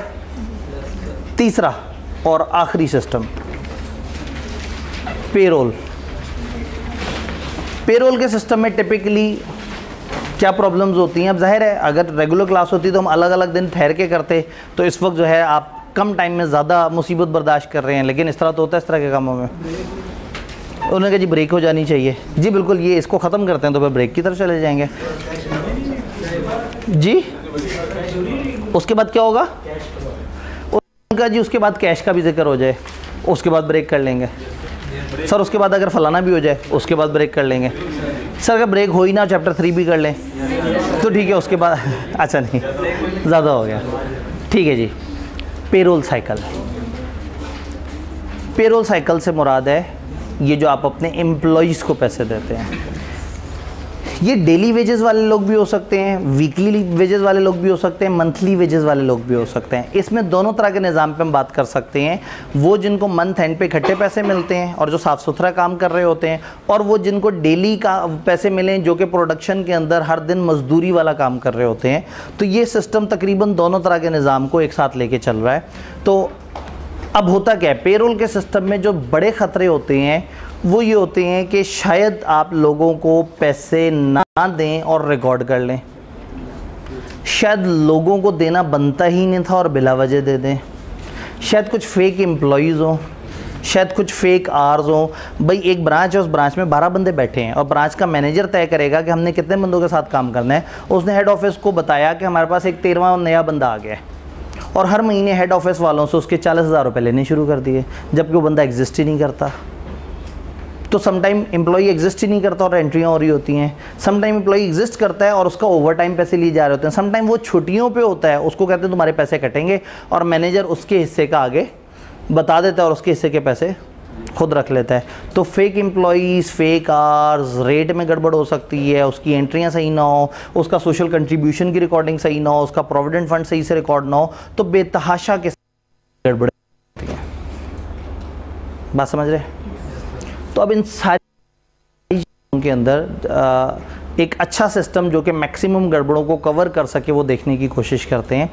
तो कहानी स्टार्ट होगी एक HR डिपार्टमेंट से। इसका मतलब है कि पेरोल के अंदर आपके पास एक बिल्कुल इंडिपेंडेंट किस्म का डिपार्टमेंट होना है जिसका नाम हो HR। ये वो डिपार्टमेंट हो जो नए हर आने वाले बंदे से इंटरव्यू करता हो, उसके टेस्ट लेता हो, उसकी हायरिंग को देखता हो, उसके साथ एग्रीमेंट फाइनल करता हो, और जब जब उस एग्रीमेंट में कोई भी इन्फ्लेशन आए, कोई भी इंक्रीज़ हो, कोई भी प्रमोशन आए, किसी भी किस्म का कुछ भी प्लस माइनस हो, दिस इज़ द डिपार्टमेंट जिसको पता होगा। और इस डिपार्टमेंट का ब्रांचेस से डायरेक्टली ताल्लुक़ नहीं है। इसको जब हेड ऑफिस वाले कहते हैं कि आपने ये इसको प्रोसेस करना है तो प्रोसेस कर देते हैं। तो अब कोई ब्रांच वाला नया एम्प्लॉई बता ही नहीं सकता हमारे पास है, क्योंकि इन्होंने नया एम्प्लॉई हायर करवाना है। ये बाहर से अपनी पसंद से बंदा ढूंढेंगे, हायर करके वहाँ पे भेजेंगे, उससे एक्नॉलेजमेंट लेंगे, उसके बाद हेड ऑफिस को बोलेंगे कि हाँ भाई वहाँ बंदा काम कर रहा है, अब उसकी तनख्वाह प्रोसेस करना शुरू करेंगे। तो ये डिपार्टमेंट, इसके पास सारे अप्रूव रेट्स, रिकॉर्ड्स, एम्प्लॉइज़, जितने एम्प्लॉई मौजूद हैं, जो छोड़ के जा रहे हैं उनके रिकॉर्ड इसके पास हैं, जो आ रहे हैं उनके रिकॉर्ड, जिनकी ट्रेनिंग हुई हैं, जिनकी प्रमोशन हुई है, जिसके जितने जितने पैसे हैं उनके रिकॉर्ड किसके पास है। तो जैसे ही मंथ एंड हो रहा होगा तो इन्होंने ये सारे अप्रूव रेट्स वगैरह पेरोल डिपार्टमेंट को बता देने हैं कि by the end of month ये हैं हमारे एक्टिव एम्प्लॉइज़ और ये इनकी माहाना तनख्वाहों की डिटेल है, इतनी तनख्वाहें हैं, इतने टैक्स हैं, इतने प्रोविडेंट फंड है, इतने फलाना है और इतने फलाना, ये दे देंगे पेरोल वालों को जिन्होंने पेरोल की अकाउंटिंग करनी है। तो एक तो ये प्रोसेस है जो इन्होंने किया। एक स्लो प्रोसेस है जो प्रोडक्शन डिपार्टमेंट के थ्रू रूट हो रहा है। जब लोग प्रोडक्शन में काम कर रहे हैं तो डेली उनके कुछ एम्प्लॉई क्लॉक कार्ड्स बन रहे हैं, यानी अगर हम लेबर की बात करें तो वो हर दिन जाके जितने आवर्स काम कर रहे हैं तो देयर इज़ अ रिकॉर्ड जिसमें लिखा हुआ आ रहा है कि इस बंदे ने आज 11 घंटे काम किया, इसने 8 घंटे काम किया, इसने 7 घंटे काम किया, पूरे महीने तक उसके आवर्स रिकॉर्ड होते गए। तो एम्प्लॉई क्लॉक कार्ड के अंदर उसके पूरे महीने के टोटल आवर्स हैं, ये प्रोडक्शन डिपार्टमेंट वाले उस बंदे के टोटल आवर्स की समरी उठा के भेज दें टाइम कीपिंग वालों को। यानी होगा ये कि हर दिन उसने जो काम किया वो उठा के उनको बताते रहेंगे, तो टाइम कीपिंग वालों के पास मंथ के एंड पूरे महीने में उसने जितने आवर्स भी काम किया, फॉर एग्जांपल उसने 220 आवर्स काम किया, उसने 250 आवर्स काम किया, इनके पास रिकॉर्ड आ गया। अच्छा, जब वो प्रोडक्शन में काम कर रहा था तो जिस जॉब पे काम कर रहा था, एक कुर्सियों का ऑर्डर आया हुआ था जिसमें 40 कुर्सियां बना के देनी थी, तो इस बंदे ने एक दिन 3 घंटे उस पर काम किया, तो उस जॉब की जॉब ऑर्डर कॉस्टिंग कर रहा होगा कोई, वो रिकॉर्ड कर रहा होगा हमारा लेबर कितना लगा, मटेरियल कितना लगा, तो इस लेबर के उतने आवर्स उसने अपने रिकॉर्ड में रखे होंगे। तो ये 3 घंटे के बाद इसने मेज़ें बनाने वालों का काम करना शुरू कर दिया होगा, फिर रोस्टम बनाने वालों का काम करना शुरू कर दिया। भाई मजदूर अवेलेबल है, अलग अलग लोग अपनी अपनी जॉब्स पे उससे काम करवा रहे हैं। तो अगर एक बंदा वहाँ मौजूद है और जितना उसने काम किया वो किसी ना किसी जॉब का लोकेट होगा, तो होगा ये कि हर जॉब वाला बंदा, हर बंदा जिसके अंडर उसने काम किया है, वो नहीं चाहेगा कि मैं अपनी जॉब की कॉस्टिंग ज़्यादा कर दूँ। तो अगर इसने 3 घंटे काम किया है तो वो अपने जॉब के रिकॉर्ड में कितना लिख रहा होगा, 3 घंटे ही। अगर उसने किसी जगह 2 घंटे काम किया तो वो उसको 2 घंटे लिखेगा, क्योंकि वो नहीं चाहते कि उनका अपना अपना प्रोजेक्ट, उसका बजट आउट हो जाए। तो टाइम कीपिंग वाले क्या करेंगे, जॉब टाइम टिकट्स पकड़ेंगे, यानी कि जॉब टाइम के रिकॉर्ड्स पकड़ेंगे और क्लॉक कार्ड्स के रिकॉर्ड पकड़ेंगे, यानी कि उसके टोटल आवर्स और उसके जॉब वाइज आवर्स जोड़ेंगे और रिकंसाइल करेंगे कि इस बंदे ने 220 आवर्स टोटल काम किया, 110 आवर्स फलाना प्रोजेक्ट पे काम किया, 30 आवर्स फलाना पे किया, 60 आवर्स फलाना पे किया, तो ये 11 घंटे आउट हो गए। तो देखेंगे तो हो सकता है कहीं ना कहीं वेरिएंस एनालिसिस वालों ने बताया हो कि हमारे पास कुछ आइडल आवर्स आ गए थे, मजदूर बैठा हुआ था, वो तैयार नहीं थी, मशीन तैयार नहीं थी, तो वो बेचारा क्या करता। तो थोड़ा सा इसको रिकंसाइल करके समझेंगे कि कितने आवर्स उसने असल में काम किया, और वो आवर्स की समरी उठा के भेज देंगे पेरोल वालों को। तो पेरोल वालों का अप्रूव रेट वहाँ से मिले कि किस बंदे को पर आवर कितने देने हैं और उसने असल में कितने आवर्स काम किए जिसकी पेमेंट होनी चाहिए। टाइम कीपिंग वाले काम नहीं करवा रहे, काम ये करवा रहे हैं। टाइम कीपिंग वाले ये टोटल आवर्स और इंडिविजुअल आवर्स को आपस में रिकंसाइल करके एक समरी सी दे रहे हैं। अब क्या होगा, ये अपने पेरोल रजिस्टर में डाल देंगे कि इतने हज़ार या इतने 100 एम्प्लॉइज़ के इतने लाख रुपए ड्यू बनते हैं, और ये अपने पेरोल के रिकॉर्ड को अपडेट कर लेंगे कि इतनी सैलरी ड्यू हो गई है।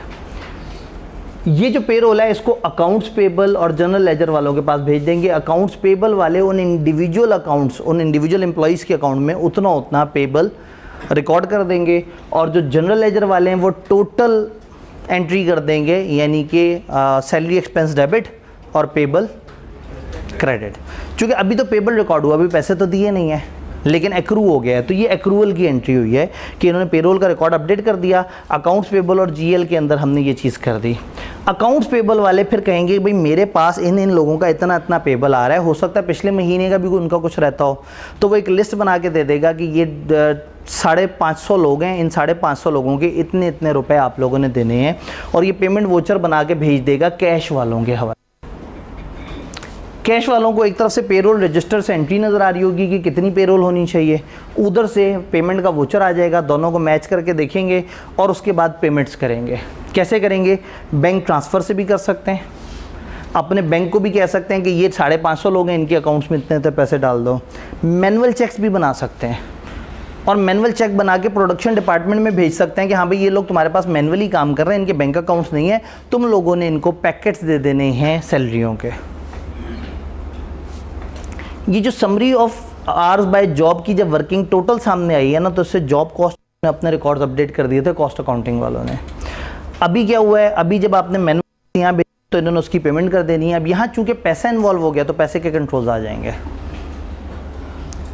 हर दिन एक ख़ास टाइम के बाद पैसा इनके पास आ जाएगा, तो वहाँ एक सिक्योरिटी गार्ड भी साथ मौजूद होना चाहिए, एक कैमरा लगा होना चाहिए। हर बंदा आए, वो बंदा अपनी शनाख्त बताए और उसकी शनाख्त के मुताबिक ये रिकॉर्ड से देख के उसको उतने रुपयों का पैकेट बना के भेज दें।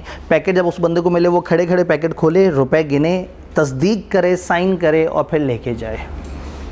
तो इसकी यहाँ पे हमें कुछ अच्छे कंट्रोल्स देने पड़ेंगे, क्योंकि अब ये खुला कैश इन्वॉल्व हो रहा है। आइडियली हमेशा कंपनी चाहेगी कि वो ऑनलाइन ट्रांसफ़र करे, लेकिन बहुत सारी जगह पे बहुत सारे ऐसे मजदूर या बहुत सारी ऐसी सिचुएशंस होंगी जहाँ आपके पास बहुत डिसेंट इन्वायरमेंट नहीं होगा, तो वो आप फिज़िकली ही चीज़ें दे रहे होंगे। लेकिन जो फिज़िकली चीज़ें दे रहे हैं उसकी एक्नॉलेजमेंट और वो सारा निज़ाम आपको करना होगा।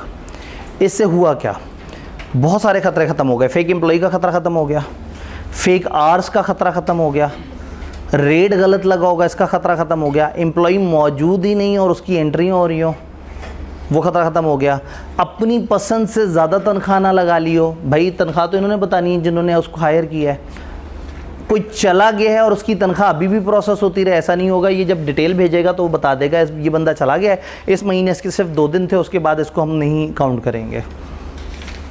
पेमेंट सही लोगों के हाथ में पहुँच जाए, सब लोग अपने अपने रिकॉर्ड को टाइमली अपडेट कर लें, तो फिर ये एक पेरोल का इस तरह का निज़ाम है। तो आईकैप ने तकरीबन बारियां रखी हुई होती हैं, सेल्स, परचेज, पेरोल, इन 3 में वो गोल गोल घूमते घूमते तकरीबन हर दूसरी तीसरी अटैम्प्ट इनमें से किसी एक को विज़िट कर लेता है, या उसमें से रट्टा पूछ लेता है या उसमें से लॉजिकल सवाल पूछ लेता है। आपको पता है ड्राफ्टिंग में आप इस तरह के एनालिसिस देखते हैं कि अच्छा कौन से सवाल किस तरह से आ रहे हैं, कितनी दफ़ा आ रहे हैं।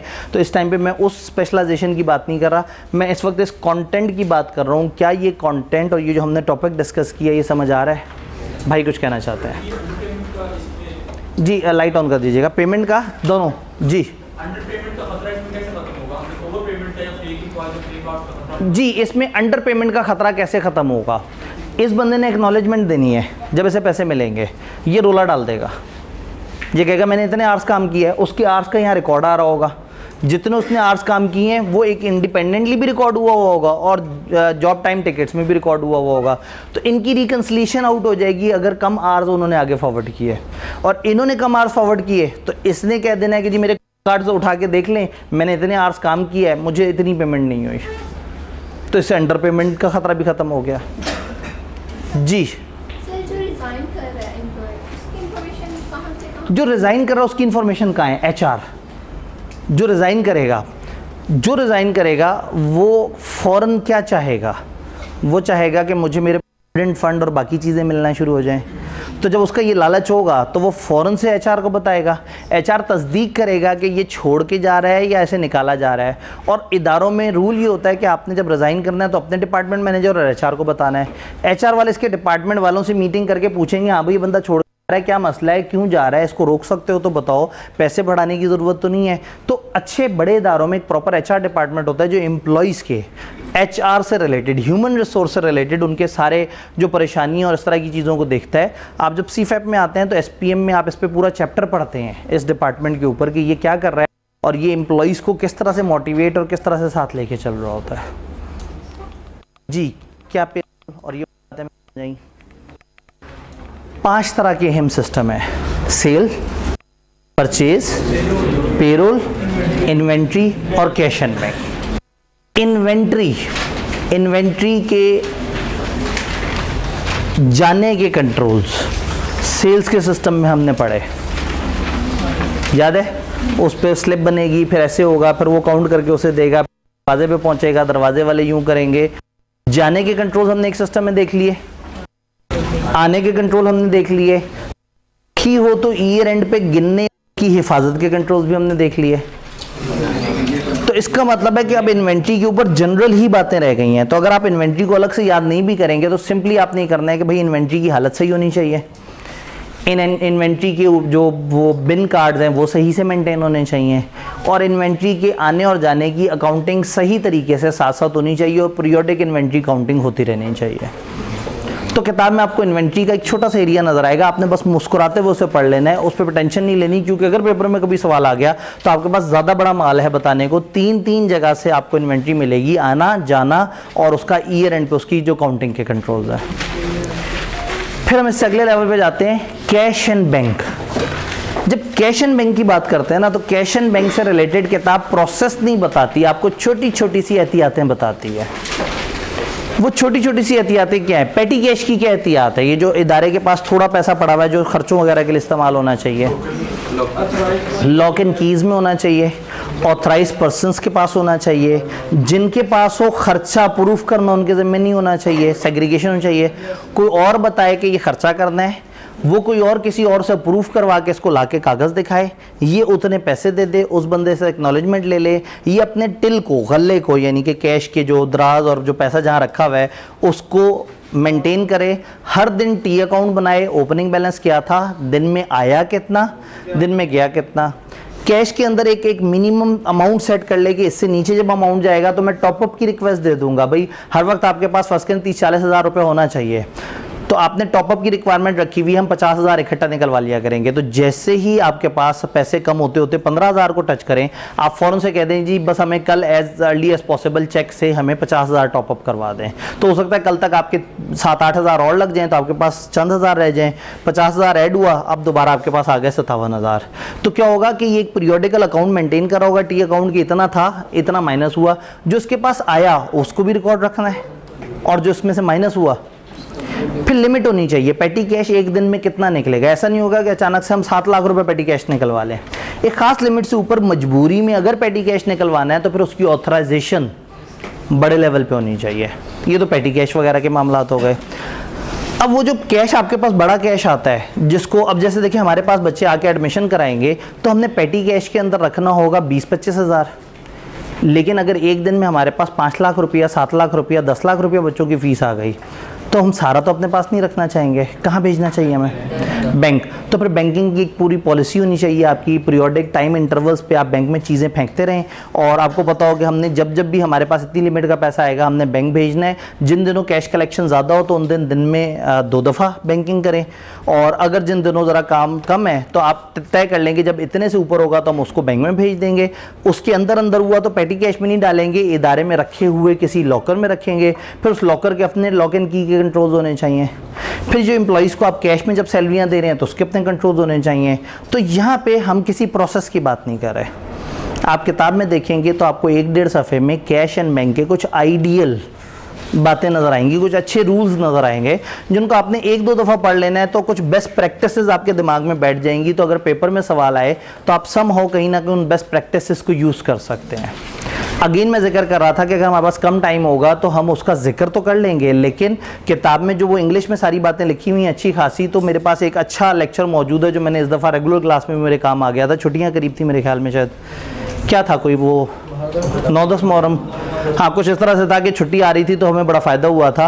तो अभी भी हम उस फ़ायदे को कैश कर सकते हैं कि वो वाली वीडियो जो रेगुलर सेशन में दी थी वो यहाँ ऐड हो जाए आपके इसी वीडियो के साथ। तो उसमें क्या होगा, उसमें मैं बैठा हुआ होऊंगा और मैंने किताब पकड़ी हुई होगी और मैं एक एक करके लाइन बाय लाइन इंग्लिश पढ़ता जा रहा हूँगा, उस पर तबसरा करता जा रहा हूँगा।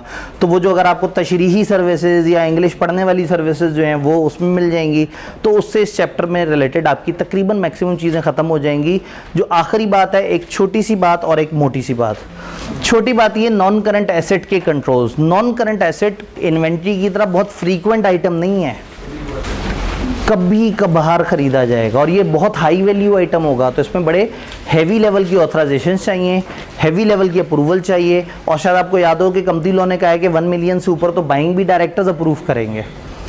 तो फिर इसके अंदर नॉन करंट एसेट बड़े लेवल पे जब खरीदते हैं तो उसमें रिस्क तो ज़्यादा है, लेकिन चूंकि वो बड़ी अमाउंट्स हैं तो उसमें कंपनी की ऊपर की कुछ कमेटीज़ बैठती हैं, वो असेस करते हैं कि क्यों हमें लेना है, फिर वो उसको प्रॉपर डिस्क्लोज करते हैं। तो बस ख़तरा ये है कि ऐसा ना हो कि आप उसको एक्सपेंस आउट कर दें। तो जितने भी कैपिटल नेचर के आइटम्स हैं उनको एक दफ़ा ज़रूर देखें कि वो कैपिटल नेचर के हैं या रेवेन्यू नेचर के।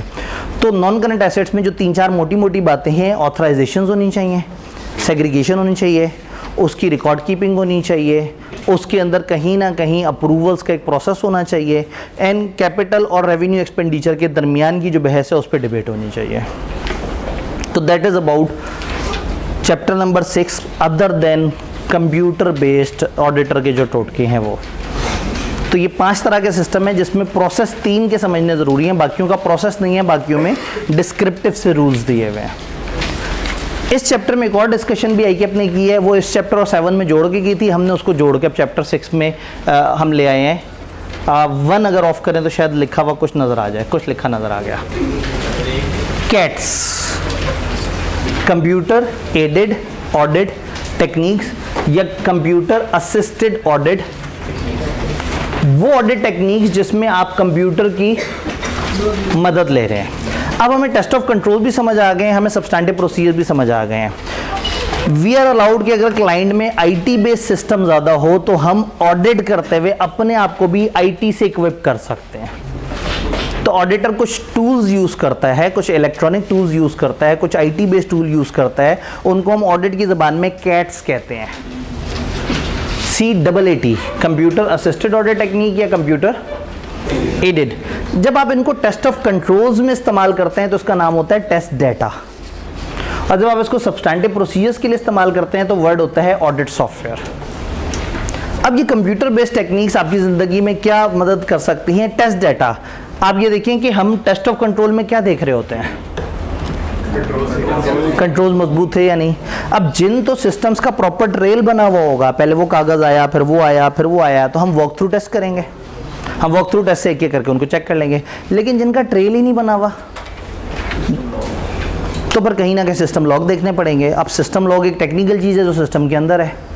तो टेस्ट डाटा में हम क्या करते हैं, हम अपने कुछ सॉफ्टवेयर्स को यूज़ करके क्लाइंट के सिस्टम की मजबूती चेक करते हैं।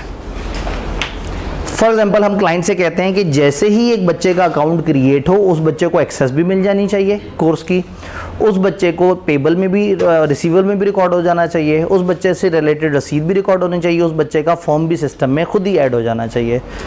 मैं कहता हूँ ऐसा होना चाहिए आपका सिस्टम, उन्होंने कहा ऐसा ही तो है। मैं क्या दिखाओ, उन्होंने कहा नज़र थोड़ी आता है, कंप्यूटर कर रहा है अंदर ही अंदर खुद ही से सारा काम। तो अब हम इसको कैसे वेरीफाई करेंगे, हम अपना टेस्ट डाटा, हम एक डमी डिपार्टमेंट क्रिएट करेंगे। हम कहेंगे एक डमी क्लास है फॉर एग्जांपल ऑटम 2029 की, और उसमें एक डमी सब्जेक्ट है जिसका नाम है ई ऑडिट, और उसमें एक डमी स्टूडेंट है उसका नाम है ई अल्ताफ़। ठीक है, अब हमने खुद ही से एक इलेक्ट्रॉनिक नेम जनरेट किया, एक इलेक्ट्रॉनिक डिपार्टमेंट जनरेट किया, और अब उनके नॉर्मल अकाउंट्स बने हुए, हमने एक डमी डिपार्टमेंट बना दिया है। अब हमने क्या किया, वहाँ पे स्टूडेंट को वहाँ जैसे ही ऐड किया तो हमने कहा ज़रा दिखाओ वो वाला लेजर उसका क्रिएट हुआ है या नहीं हुआ, जाके लेजर देख लिया, फलाना चीज़ हुई है या नहीं हुई। तो टेस्ट डाटा के अंदर आप क्या करते हैं, आप डमी डिपार्टमेंट डमी इन्फॉर्मेशन उठा के सिस्टम को देते हैं, और सिस्टम को जो डमी इन्फॉर्मेशन देते हैं उसकी बेस पे आप उससे अंदाज़ा लगा रहे होते हैं कि सिस्टम सही काम कर रहा है या नहीं कर रहा। फिर क्लाइंट की बहुत ज़्यादा असर्शंस होती हैं, जी हमारा सिस्टम बड़ा मजबूत है, हमारा सिस्टम ऐसा है कि अगर 2000 बच्चे भी इकट्ठे लेक्चर ले रहे होंगे तो किसी बच्चे का लेक्चर ज़रा सा भी लैग नहीं करेगा। तो ऑर्डर ने ऐसी मुस्कुरा के अगर 5000 बच्चे इकट्ठे लेक्चर देना शुरू कर दें उनको कोई फ़र्क नहीं पड़ना। उन्होंने कहा देख लो, उन्होंने कहा हाँ जी, ऑर्डर आया अपने सॉफ्टवेयर के पास, उसे कहा 5000 डमी अकाउंट क्रिएट करके सिस्टम पे फेंक दो। उसे सिस्टम पे फेंक दिए और सिस्टम में उन्होंने जाके अपनी अपनी फाइल प्ले करना शुरू कर दी, और उसके बाद फिर ऑर्डर ने सुकून से एक नॉर्मल बच्चे के अकाउंट को लॉगिन करके वीडियो चला के देखी कि वो चल रही है या नहीं चल रही है। आप री परफॉर्म करके देख रहे हैं कि उनका सिस्टम मजबूत है या नहीं। तो आईटी की दुनिया में जब क्लाइंट आपको कह रहा है कि चीज़ें नज़र नहीं आ रही हैं, आप कैसे वेरीफाई करेंगे, तो आप कहेंगे मेरे नज़र ना आने वाले ऑडिटर सिस्टम के अंदर घुस जाएंगे। तो आईटी का मुकाबला आईटी से होगा, जहर का तोड़ जहर। तो जहाँ क्लाइंट का सिस्टम बहुत ऑटोमेटेड होगा वहाँ मैं अपने टेस्ट ऑफ कंट्रोल में टेस्ट डाटा को यूज़ करूँगा। Test data dummy data create करता है, डमी डिपार्टमेंट क्रिएट करता है, डमी एंट्रीज क्रिएट करता है, सिस्टम पे लोड डाल के देखता है। आप अगर इसे बताएं कि ये चीज़ 5 जगह से अप्रूव होकर आ रही है या नहीं आ रही, तो आपको बता देगा कि हाँ भाई ये सारी ट्रांजेक्शन 5 जगह से अप्रूव होकर आ रही हैं। तो हो सकता है आप उसको कहें ये 200 बच्चों का डाटा है, मुझे देख के बताओ कि क्या इन सब पे कोऑर्डिनेशन डिपार्टमेंट वालों ने अपने हिस्से का टिक लगाया या नहीं लगाया। तो मेरा सॉफ्टवेयर मुझे पलट के कहेगा कि 200 तो ऐसे कह रहे हो जैसे मैं बड़ा कोई इंसान हूँ, 5000 बच्चे ना, 2-5500 बच्चे, 2 सेकंड एक्स्ट्रा लगेंगे, क्या बात कर दी तुमने, गरीब इंसान। मैं कंप्यूटर हूँ, मैं 100% पे खेलूंगा, दो मुझे सारा डाटा। तो मज़ेदारी की बात है कि वो 100% पे खेल जाएगा। वो 100% बच्चों का मैं उससे पूछ सकता हूँ लेजर क्रिएट हुआ है, वो मुझे 1 सेकंड बाद कहेगा हाँ जी क्रिएट हुआ हुआ है, या शायद 1 सेकंड बाद कहेगा सिवाय इन 211 बच्चों के बाकी सबका लेजर क्रिएट हुआ हुआ है। तो आईटी को फिर आईटी से शिकस्त देंगे। तो जब हम टेस्ट ऑफ कंट्रोल में आईटी के अपने टूल्स इस्तेमाल करते हैं तो उसको हम टेस्ट डाटा कहते हैं। यही काम हम सब्सटैंटिव प्रोसीजर्स में भी करते हैं। सब्सटैंटिव प्रोसीजर बनाते हुए मैं कहूँगा भी मुझे सेल्स को ऑडिट करना होगा, कहेगा 1 मिनट रुक जाओ, खुद ही से मुझे असर्शंस दे देगा और खुद ही से मुझे उसकी प्रोसीजर बता देगा। फिर आप कहेंगे मैंने सैंपल ड्रॉ करना है, वो कहेगा अच्छा क्या पॉपुलेशन है, मैं उसे पॉपुलेशन फीड करूँगा। कहेगा किस तरह की सैम्पलिंग करनी है, रैंडम या सिस्टमैटिक, मैं कहूँगा सिस्टमैटिक। कितना इंटरवल रखना है, मैंने कहा जी 25 का। तो उसने कहा ये लो, ये तुम्हारा पहला रैंडम नंबर, ये 25-25 के साथ तुम्हारा सैंपल। फिर मैं कहूँगा मुझे सैंपल के बारे में ये इन्फॉर्मेशन चाहिए, वो फ़ौरन से सिस्टम में जाके मुझे वो टेबल बना देगा और कहेगा बस अब ये अपनी आंखों से देख के टिक क्रॉस खुद लगा लेना, कहो तो वो भी मैं लगा लूँ। तो ऑडिट सॉफ्टवेयर हमें डाटा जनरेट करके देते हैं, वर्किंग पेपर बना के देते हैं, ऑडिट प्रोग्राम बना के देते हैं, हमें स्टेप बाय स्टेप गाइड करते हैं, हमें सैम्पलिंग में हेल्प करते हैं, हमें हमारी प्रोजेक्शंस वगैरह और उन सारी चीज़ों में, हमारी मेटीरियलिटी की सारी कैलकुलेशंस में हेल्प कर रहे होते हैं। इवन कहानी इससे आगे चली जाती है आपके एनालिटिकल प्रोसीजर में। वो आप वहाँ पे पोर्शन बना होता है कि ट्रायल के एलिमेंट्स यहाँ डालो, तो उन्हें बनाए हुए होते हैं, डेटर यहाँ लिखने हैं, क्रेडिटर यहाँ लिखने हैं। हम ट्रायल का डाटा पकड़ के रेलेवेंट जगह डेटर क्रेडिटर लिखते हैं। वो कहता है अच्छा पिछले साल का डाटा भी इसी तरह से डाल दो, डाल दिया हमने। अब सामने ऑप्शन आ जाती है कौन सी रेशो जनरेट करवानी है। हम कहते हैं जी प्रॉफिटेबिलिटी की रेशो, कहता है जीपी की रेशो जनरेट करवानी है, हाँ जी, क्लिक किया, फ़ौरन से रेशो सामने आ गई। पिछले साल से कंपेयर करना है या इसी साल की किसी और डिपार्टमेंट से कंपेयर करना है।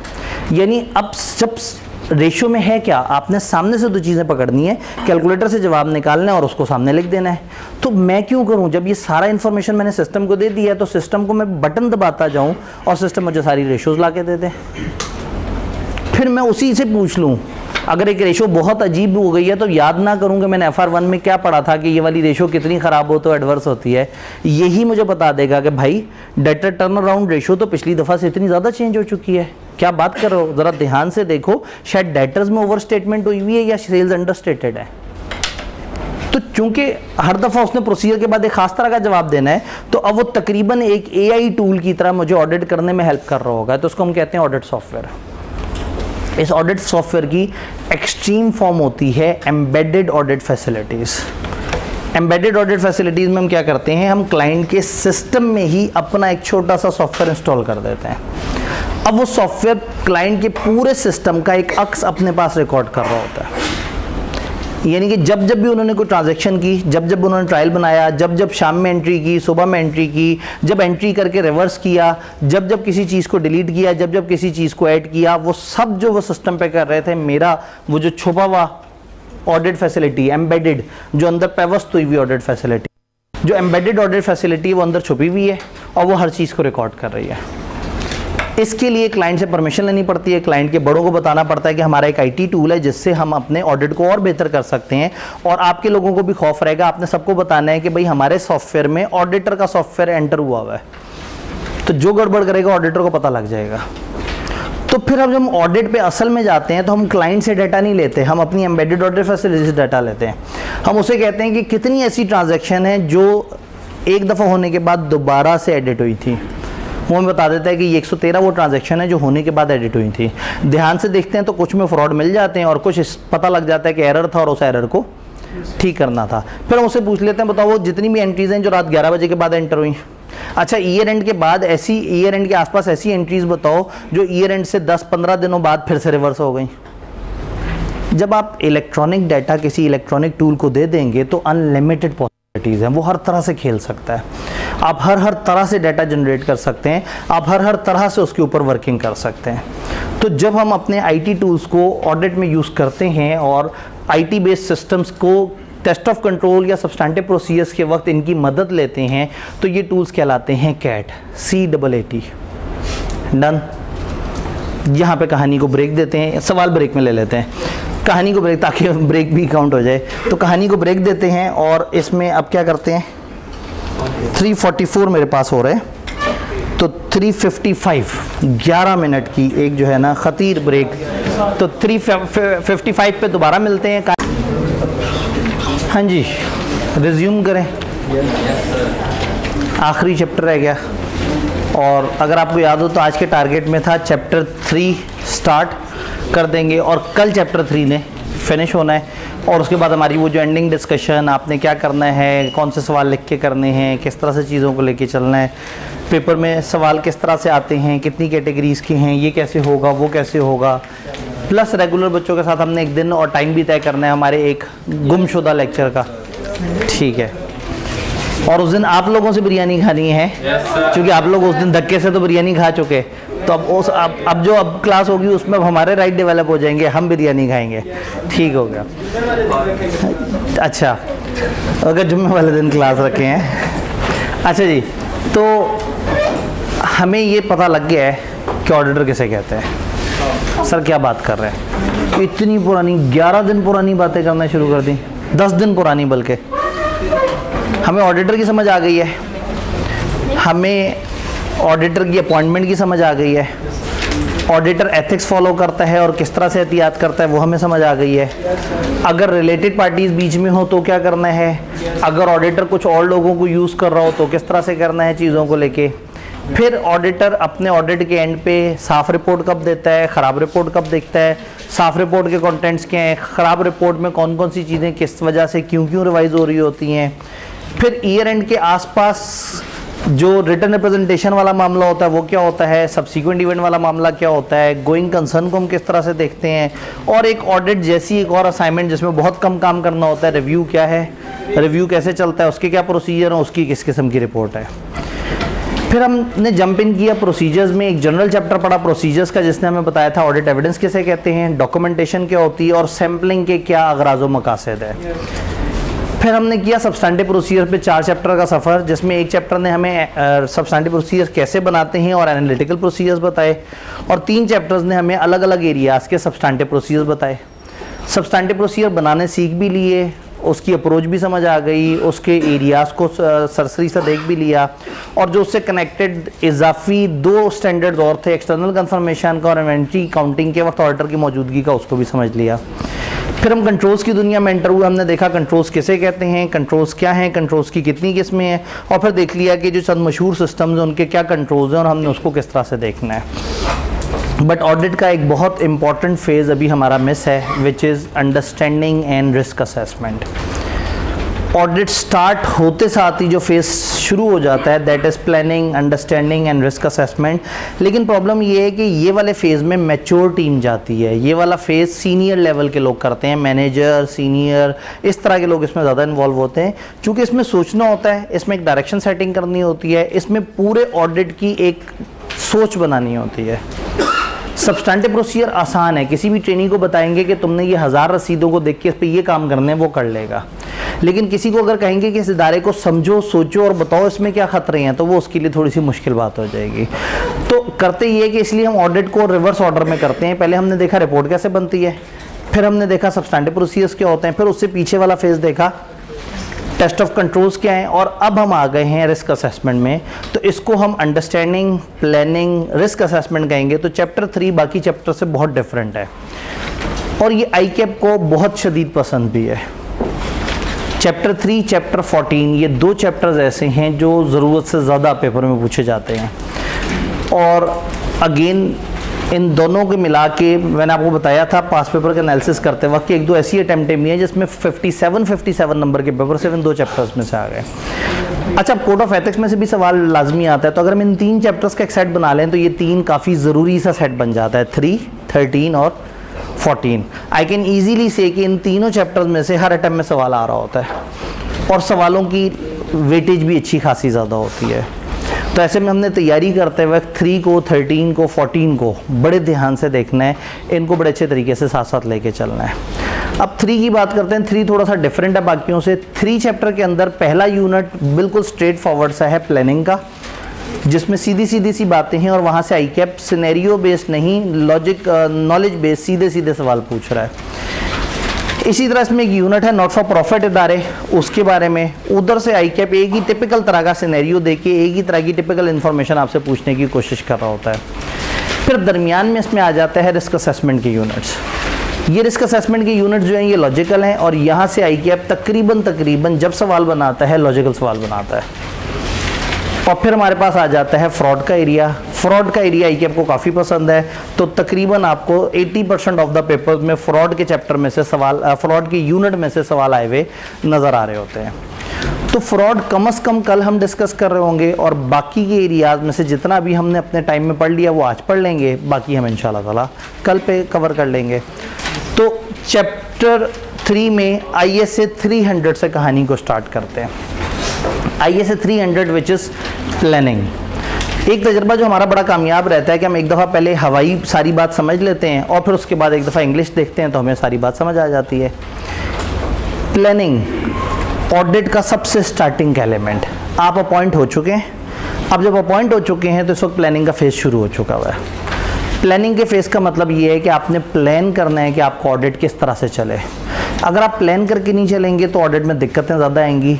अगर प्लान करेंगे ऑडिट को तो बहुत सारे फ़ायदे हैं।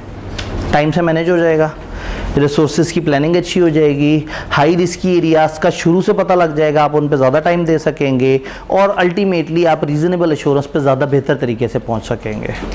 तो जब भी कुछ लोग बगैर प्लानिंग के कोई काम करते हैं वो कभी भी अच्छा नतीजा हासिल नहीं कर पाते, और वो जो प्लान करके करते हैं प्रोबेबिलिटी ये है कि ज़्यादातर वो लोग सक्सेसफुल ज़्यादा बेहतर तरीके से हों। तो जिस तरह से हमारी ज़िंदगी में हर चीज़ अच्छी प्लानिंग से अच्छे तरीके से ऑर्गेनाइज हो जाती है, तो इसी तरह से ऑडिटर के लिए एक अच्छी प्लानिंग बड़ी ज़रूरी है। अब ऑडिटर प्लानिंग कैसे करेगा? जब भी किसी ने प्लानिंग करनी होती है कुछ फैक्टर्स की बेस पे प्लानिंग होती है। फॉर एग्जांपल मैं आपसे कहूँ आपने बड़ा अच्छी प्लानिंग करनी है अपनी पढ़ाई को लेके, तो आपके कुछ फैक्टर्स होंगे। आपने पेपर 2 देने हैं तो आपकी प्लानिंग और होगी, 3 देने हैं तो प्लानिंग और होगी। आपके न्यूमेरिकल सब्जेक्ट हैं तो प्लानिंग और होगी, थ्योरी है तो प्लानिंग और होगी।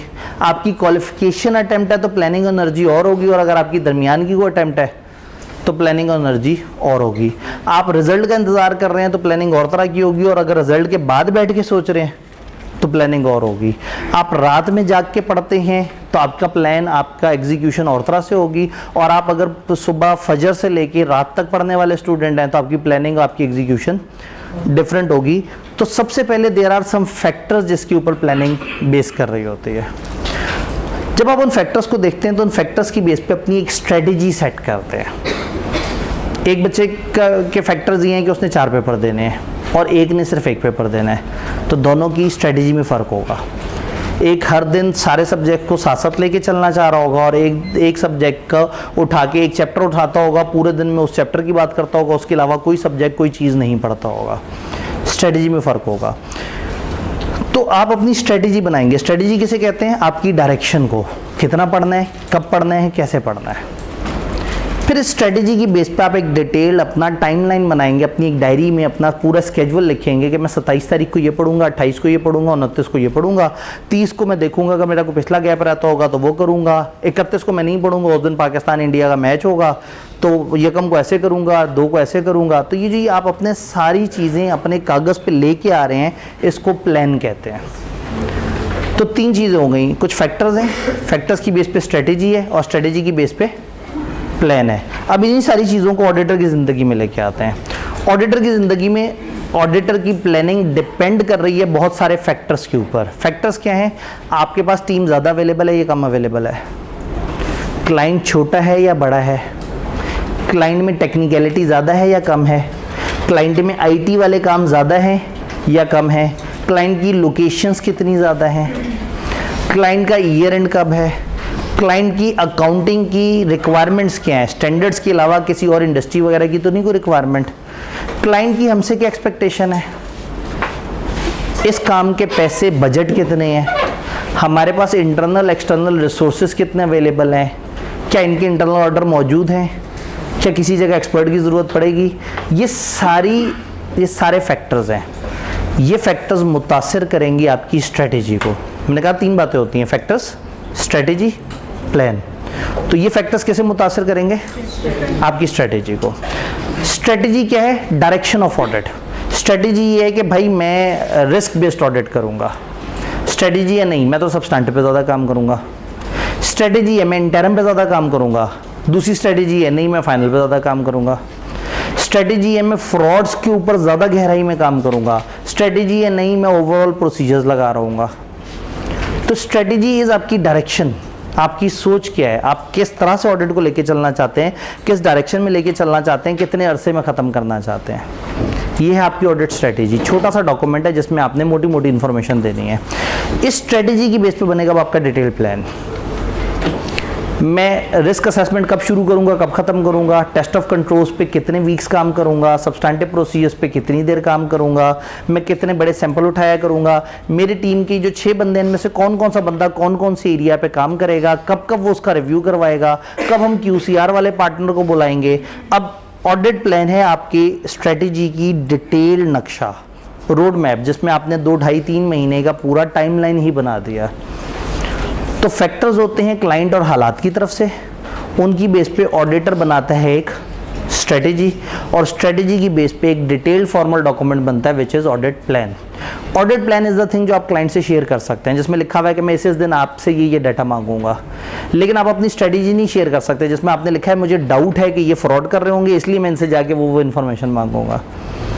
तो स्ट्रेटेजी आपकी अपने लिए है, प्लान आप दुनिया को दिखा सकते हैं। तो जो आपके फैक्टर्स हैं उसकी बेस पे जो आपकी स्ट्रेटेजी और जो आपका प्लान है, ये सारा का सारा आपने डॉक्यूमेंट करना होता है अपने पास। और अगर किसी भी फैक्टर के चेंज होने की वजह से आपकी स्ट्रेटेजी पे कोई फर्क पड़ा और अकॉर्डिंगली आपके प्लान पे फर्क पड़ गया तो उसको भी डॉक्यूमेंट करना है। क्या बात समझ आ रही है? यहाँ किताब हमें दोबारा याद कराती है कि प्रोफेशनल स्केप्टिसिज्म बड़ा ज़रूरी है। वो मेरे ख्याल में आपको पहले से ही समझ है कि हमने अलर्ट रहना है। फिर यहाँ किताब कहती है कि अगर आप पहला ऑडिट कर रहे हैं, उस एंटिटी का पहली दफ़ा आप ऑडिट कर रहे हैं, तो कुछ इजाफी बातें भी जहन में रखनी है। पिछले ऑडिटर से भी राब्ते करने होंगे, ओपनिंग बैलेंसेस को भी ध्यान से देखना होगा। अगर पिछला साल मैंने ही ऑडिट किया होता तो मैं ज़रा ज़्यादा कंफर्ट जोन में होता हूँ।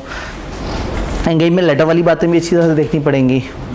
फिर हमें ये देखना पड़ेगा कि यहाँ हमें कोई एक्सपर्ट बुलाने की ज़रूरत है। फिर क्लाइंट की एक्सेप्टेंस और कंटिन्यूस वाली चीज़ें भी ज़्यादा ध्यान से देखनी पड़ेंगी। फिर वो आपको कहते हैं जनरल क्या प्रोसीजर होते हैं। जैसे ही आप ऑडिट एक्सेप्ट करते हैं तो जनरल प्रोसीजर क्या है, तो आपको याद कराते हैं कि ISA 210 और 220 ने आपको कुछ बातें बताई हैं। 210 आपको कहता है कि एग्रीमेंट फाइनल कर लो, प्री कंडीशंस वगैरह देख लो। 220 आपसे कहता है क्वालिटी को देख लो, टाइम रिसोर्सेज को देख लो, क्लाइंट की इंटेग्रिटी वगैरह को समझ लो, कंपिटेंस अपनी चेक कर लो, अपने पास जो रिसोर्स हैं वो किस किस तरह अवेलेबल है उनको अच्छी तरह से जज कर लो। ये सारी बातें बताते हुए एंड पे स्टैंडर्ड कहता है कि इंटरम और फाइनल ऑडिट क्या होता है।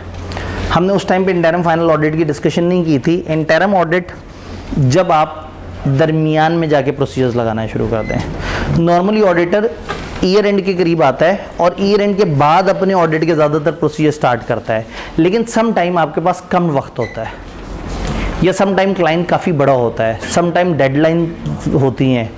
तो आप ये कहते हैं कि बजाय इसके कि मैं सारा काम फाइनल ऑडिट पे करूं, मैं दरमियान में आके काम करना शुरू करता हूं। तो प्लानिंग वाला काम तो दरमियान में भी हो सकता है, क्लाइंट से मुलाकातें भी दरमियान में हो सकती हैं, इनके मेमोरेंडम आर्टिकल की कॉपी भी दरमियान में ली जा सकती है, इनके सिस्टम को मैं पहले भी समझ सकता हूँ, फ्लो चार्ट में पहले भी बना सकता हूँ, मैं मोटी मोटी अंडरस्टैंडिंग अबाउट सिस्टम्स पहले भी ले सकता हूँ।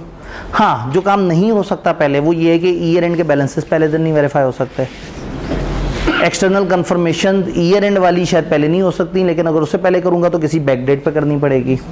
तो ईयर एंड वाले दिन इन्वेंट्री वाली बातें, तो सब्सीक्वेंट इवेंट वाली बातें, तो रिटर्न रिप्रेजेंटेशन वाली बातें, तो कुछ बातें ऐसी हैं जो मजबूरन एंड ऑफ ऑडिट पे होंगी, एंड ऑफ ईयर पे होंगी, और कुछ ऐसी चीज़ें हैं जो मैं बिफोर ईयर एंड आके अपने कुछ स्टेप्स परफॉर्म कर सकता हूँ। तो अंडरस्टैंडिंग और रिस्क असेसमेंट का मेजॉरिटी हिस्सा और टेस्ट ऑफ कंट्रोल्स का तकरीबन आधा हिस्सा हम इंटरम पे कर सकते हैं, लेकिन कुछ टेस्ट ऑफ कंट्रोल और ज़्यादातर सब्सटैंटिव प्रोसीजर्स हमें कब करने चाहिए? फाइनल ऑडिट यानी कि ईयर एंड के बाद वाले प्रोसीजर्स में।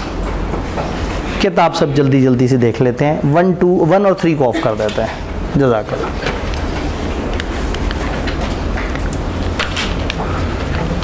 प्लानिंग, ये ISA 300 है जिसकी हमने बात की, बड़ा सीधा सीधा डिस्क्रिप्टिव सा स्टैंडर्ड है। प्रोफेशनल स्केप्टिसिज्म, एक एटीट्यूड जिसमें क्वेश्चनिंग माइंड है, आपने अलर्ट रहना है और हर चीज़ को पूछते रहना है। प्लानिंग और परफॉर्मिंग में आपने प्रोफेशनल स्केप्टिसिज्म को जहन में रखना है, ऑडिटर को देखना है, स्केप्टिकल एटीट्यूड से हर चीज़ को फ़ौरन से भरोसा नहीं कर लेना, क्वेश्चनिंग माइंड होना चाहिए, जो मैनेजमेंट बताए उसमें सिंपली बिलीव नहीं कर लेना। प्लानिंग के फ़ायदे क्या हैं? आप अप्रोप्रिएट अटेंशन दे सकते हैं इंपॉर्टेंट एरियाज़ को, आप रिजॉल्व कर सकते हैं पोटेंशियल प्रॉब्लम्स को टाइमली बेसिस पे, प्रॉब्लम्स को आने से पहले या मुमकिन तरीके से आप उन्हें देख के रिजॉल्व कर सकते हैं। ऑडिटर को हेल्प मिल जाती है कि वो ऑर्गेनाइज और मैनेज कर सकता है ऑडिट को ज़्यादा बेहतर तरीके से। असाइनमेंट ऑफ एंगेजमेंट टीम ज़्यादा बेहतर तरीके से हो जाती है, ऑडिट वर्क आप ज़्यादा अच्छा लोकेट कर देते हैं, और डायरेक्शन सुपरविजन वगैरह काफ़ी बेहतर हो जाती है अच्छी प्लानिंग से। अब किताब ने जनरली लिखा हुआ है, लेकिन कभी भी वो आपसे फ़ायदे भी पूछ सकते हैं। ऑडिटर पहली दफ़ा कर रहा हो तो क्या स्टेप्स होंगे वो भी वो हो सकता है। फिर ऑडिट स्ट्रेटेजी और ऑडिट प्लान का फ़र्क पूछना चाहें तो इधर से हमारा जो पहला स्टैंडर्ड है 300, इधर से मेजॉरिटी नॉलेज बेस्ड सवाल आते हैं। प्रिलिमिनरी एंगेजमेंट एक्टिविटी, शुरू में क्या होगा, आप फॉलोइंग एक्टिविटीज करेंगे। कंटिन्यूस ऑफ ऑडिट में 220 वाले में आप क्या करेंगे, क्या आप कंपिटेंट हैं, क्या आपके पास कैपेबिलिटी है, क्या आप एथिक्स फॉलो कर सकते हैं, क्या आपने क्लाइंट की इंटेग्रिटी देख ली है, क्या सिग्निफिकेंट मैटर्स को देख लिया है। फिर देखें कि आप एथिकल रिक्वायरमेंट को फुलफिल कर रहे हैं, क्या आपने सेफगार्ड लगा लिए हैं, क्या आप जो है वो रेलिवेंट इन्फॉर्मेशन वगैरह आपको जो मिली है वो आप फर्म वालों को टाइम से बता रहे हैं, यानी कि 220 वाली सारी बात। देन आपने understanding of terms of engagement के ऊपर काम करना है कि टर्म्स ऑफ एंगेजमेंट ना सिर्फ समझ आए बल्कि उसको एक कागज़ पे लिख लिया जाए। तो इसने कुछ नया नहीं बताया, सिर्फ याद कराया कि 210 और 220 में आपने ये काम करना है। फिर की एंगेजमेंट टीम मेंबर्स को प्लानिंग में इन्वॉल्व करना है। टीम के जो बड़े हैं वो प्लानिंग में इन्वॉल्व होने चाहिए, वो आए, सीनियर लोग हों, वो गाइड करें नीचे के बंदों को। एंगेजमेंट पार्टनर और अदर की मेंबर्स जो है वो उनको इन्वॉल्व होना चाहिए। प्रॉपर डिस्कशन होनी चाहिए टीम मेंबर्स के दरमियान कि कैसा ऑडिट है, क्या करेंगे, किस तरह से। आइडियली कुछ प्लानिंग मीटिंग टीम के अंदर भी होनी चाहिए और टीम के बंदों को क्लाइंट से जाके भी मिलना चाहिए कि हम आपको ऑडिट करने आएंगे तो ये हमारे कुछ कन्फ्यूजन है, ये चीज़ें इसको रिजॉल्व कर लेते हैं। देन ओवरऑल ऑडिट स्ट्रेटेजी, हमने कहा कुछ फैक्टर्स हैं जिससे ऑडिट सेट होगी। Audit strategy set the scope, timing and direction of audit and guide the development of more detail audit plan. तो स्कोप, टाइमिंग एंड डायरेक्शन को पूछो ऑडिट स्ट्रेटेजी की, आप कहें scope, timing and direction of audit, ये हमारी strategy है। किन फैक्टर्स पे डिपेंड करती है, किताब में एक टेबल सा दिया हुआ है जिसमें एंगेजमेंट की कैरेक्टरिस्टिक्स, ऑब्जेक्टिव, सिग्निफिकेंट फैक्टर्स और इनको छोटी छोटी बातें की, फ्रेमवर्क क्या है, इंडस्ट्री की रिक्वायरमेंट्स क्या है, एक्सपेक्टेड कवरेज क्या है, बिजनेस किस तरह के, इंटरनल ऑडिट है या नहीं है, आईटी कितनी है, टाइम टेबल क्या है, डिस्कशन क्या हुई हुई है, स्केप्टिसिज्म कितना है, पिछले ऑडिट्स की क्या इन्फॉर्मेशन है, यानी वो लिस्ट ऑफ फैक्टर्स दिए हुए हैं जिनको आपने जहन में रखना है अपनी प्लानिंग के लिए, जिसके ऊपर अभी हमने जनरल बात की। देन फिर इससे आपका प्लान बनेगा। ओवरऑल स्ट्रेटेजी बनाने के बाद आप डेवलप कर सकते हैं मोर डिटेल ऑडिट प्लान, जिसमें 3 सवालों के आपको जवाब चाहिए। कौन परफॉर्म करेगा, कब परफॉर्म करेगा, क्या परफॉर्म करेगा, कौन कब और क्या काम कर रहा होगा। तो एक डिटेल सा मैप बन जाएगा। इसमें आप लिख लेंगे आप कौन से प्रोसीजर्स यूज़ कर रहे होंगे मिसस्टेटमेंट वगैरह को करने के लिए। आप फर्दर ऑडिट प्रोसीजर्स देख लेंगे कि आप सफिशिएंट अप्रोप्रिएट ऑडिट एविडेंस कैसे हासिल करेंगे और आप रिस्क को लो लेवल पे कैसे लेके जाएंगे। ये सारे प्रोसीजर आप ऑडिट प्रोग्राम्स नामी डॉक्यूमेंट के अंदर डाल देंगे। ऑडिट प्रोग्राम जिसमें लिखा हुआ होगा कि आपने सेल्स की एरिया में क्या क्या काम करना है और किन किन चीज़ों को वेरीफाई करना है। डॉक्यूमेंटेशन, आपने ऑडिट स्ट्रेटेजी, ऑडिट प्लान और जो भी सिग्निफिकेंट चेंजेस इन डॉक्यूमेंट में ये उसको डॉक्यूमेंट कर लेना है। Additional consideration in initial audit, पहली दफ़ा जब आप ऑडिट कर रहे हैं, इनिशियल ऑडिट का ही मतलब नहीं उस कंपनी का ज़िंदगी में पहली दफ़ा ऑडिट हो रहा है, आप उसका पहली दफ़ा ऑडिट कर रहे हैं, आपसे पहले कोई और कर रहा था, या फर्ज करें उनका पहला ऑडिट है तो आपका भी पहला ऑडिट है। यानी आप किसी क्लाइंट को जब वेरी फर्स्ट टाइम सर्विस देने लगे हैं तो कुछ एक्स्ट्रा बातें ध्यान में रखनी है। अरेंजमेंट प्रीडिसेसर ऑर्डर से, पिछले ऑर्डर से खतों किताबत वाली बातें ये ज़हन में रखनी होंगी। कोई मेजर इश्यूज मैनेजमेंट से डिस्कस करें, इनिशियल सिलेक्शन से रिलेटेड, आपने हमें सेलेक्ट किया तो उसमें हमारी ये बातें। सफिशिएंट अप्रोप्रिएट ऑडिट एविडेंस लें ओपनिंग बैलेंसेस के ऊपर। फर्म का सिस्टम ऑफ क्वालिटी कंट्रोल, पहले ऑडिट पे आप देखें कि हमारा पहले ऑडिट पे हम क्या करेंगे, क्या हम QCR करवाएंगे, हम क्या क्या प्रोसीजर से गुजरेंगे, आप उसे फॉलो करेंगे। तो पहले ऑडिट पे आपने थोड़ी सी नॉर्मल से ज़्यादा एहतियात करनी है। देन इंटरम और final audit, typical interim audit procedures क्या हैं, टिपिकली आप mid way of the year क्या क्या चीज़ें नॉर्मली आराम से कर सकते हैं। अंडरस्टैंडिंग द एंटिटी, ये हम शुरू में कर सकते हैं। असेसिंग इनहेरेंट रिस्क, मेन कहाँ खतरा हम उसको असेस कर सकते हैं। Identifying significant matters which will be reflected in subsequent audit strategy audit plan, तो हम एंटिटी को अंडरस्टैंड कर सकते हैं और सिग्निफिकेंट रिस्क वगैरह को समझ सकते हैं जो हमारे बाद में प्लान में नजर आएगा। हम रिकॉर्ड और इवेल्युएट कर सकते हैं design and testing of entity system, और थोड़ी सी सब्सटेंटिव टेस्टिंग कर सकते हैं देखने के लिए बुक्स एंड रिकॉर्ड्स वगैरह प्रॉपर रखे हुए हैं। डिटेल में मत जाएं, लेकिन ये जरूर देख लें कि लेजर मेंटेन्ड है, ट्रायल मेंटेन है, रिकॉर्ड्स पड़े हुए हैं सारे, तो कम से कम उन पे मोटे मोटे काम कर सकते हैं। फाइनल ऑडिट के टिपिकल प्रोसीजर्स क्या हैं? सब्सटेंटिव टेस्टिंग आप इसमें कर सकते हैं। इंटरम ऑडिट पे जो कंक्लूजन्स आई थी क्या वो अभी भी सही हैं या नहीं, आप उसको कंफर्म कर सकते हैं। थर्ड पार्टी कन्फर्मेशंस वगैरह कर सकते हैं, एनालिटिकल रिव्यू कर सकते हैं, subsequent event, written representation. ISA 330 specifically कहता है कि ये चीज़ें आपने ईयर एंड पे ही करनी है, उससे पहले नहीं करनी। फाइनेंशियल्स को रिकॉर्ड से मैच करें, एडजस्टमेंट जो फाइनेंशियल्स बनाते हुए जो एंड ऑफ ईयर एडजस्टमेंट होती है उनको देखें, और एक रिस्क के पीरियड एंड के ऊपर एंटिटी ने कहीं कुछ इस तरह के मामला ना करती हों जिससे अकाउंट्स गलत बन गए हों, आप इस चीज़ को एनकाउंटर करते हैं। तो basically planning is all about कि आपने समझना है, देखना है कि ऑडिट हम सही डायरेक्शन में लेके चल रहे हैं या नहीं चल रहे। तो ये एक सीधा सा आसान सा स्टैंडर्ड है, नॉलेज बेस्ड स्टैंडर्ड है, जहाँ से सीधे सीधे सवाल आते हैं। स्टिल अगर यहाँ कोई कन्फ्यूजन है तो थोड़ी देर के लिए मुझे बताएं, कोई सवाल। अगर लाइट ऑन कर दें 1 और 3, कोई सवाल, कोई कन्फ्यूजन प्लानिंग को लेके।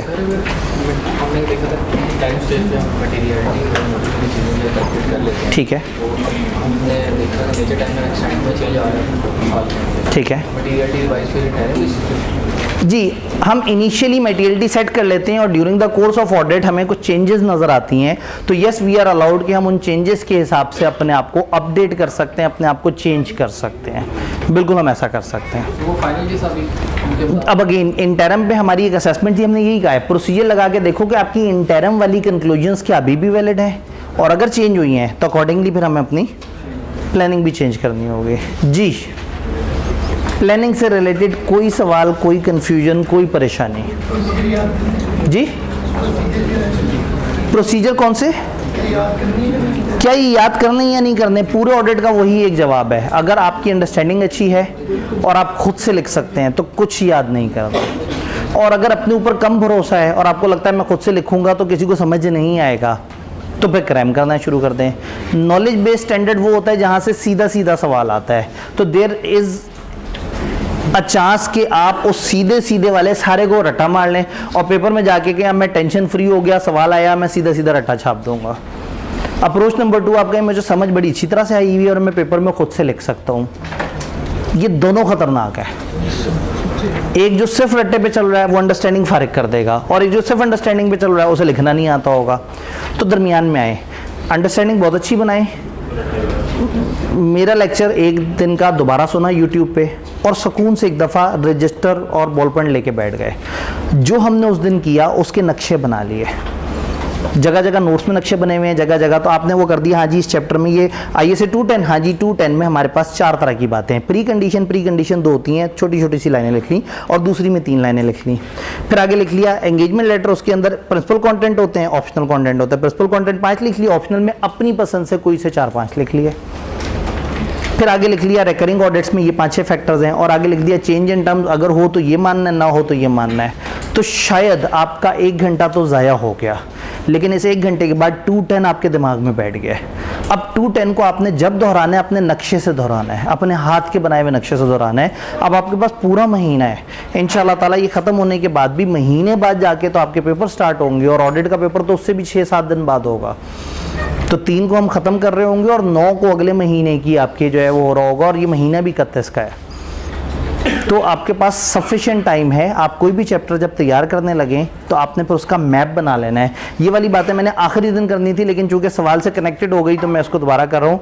तो प्योर इस पे ना रहें कि मैं बहुत सुपर इंटेलिजेंट हूँ, मुझे समझ आ गया, मैं खुद से लिख सकता हूँ। नॉलेज बेस का तो मैप नहीं बनता। हाँ, अब सवाल ये कि नॉलेज बेस का मैप बनता है। नॉलेज बेस का भी तो मैं 210 की एग्जांपल दे रहा था, नॉलेज बेस के तो मैप बना रहा था।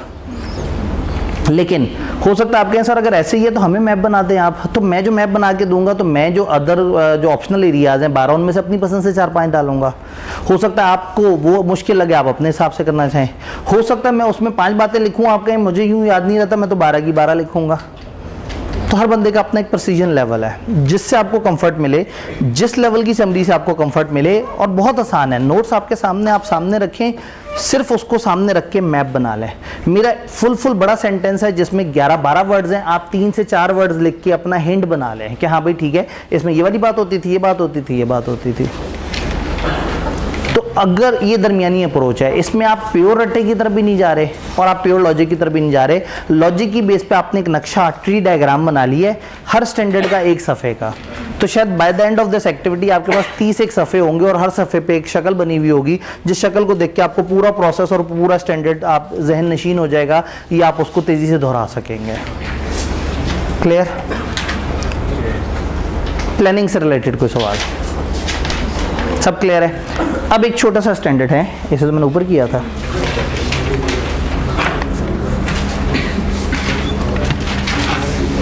जी, प्लानिंग से रिलेटेड कोई सवाल, कोई कंफ्यूजन? All clear? एक छोटे से स्टैंडर्ड की बात करते हैं, ISA 320 मटेरियलिटी। चैप्टर 3 के अंदर अब हमारे पास जितना टाइम है उस टाइम के हिसाब से हम एक मासूम सा स्टैंडर्ड वो कर रहे हैं। ISA 320 materiality. क्या होती है मटेरियलिटी? एक ऐसी अमाउंट या ऐसी मिसस्टेटमेंट जिसके होने ना होने से यूजर्स को फर्क पड़ता हो। कौन से यूजर्स को? फाइनेंशियल स्टेटमेंट्स को। और किस किस्म का फर्क पड़ता हो? इनकी इकोनॉमिक डिसीजंस मुतासिर हो जाते हो।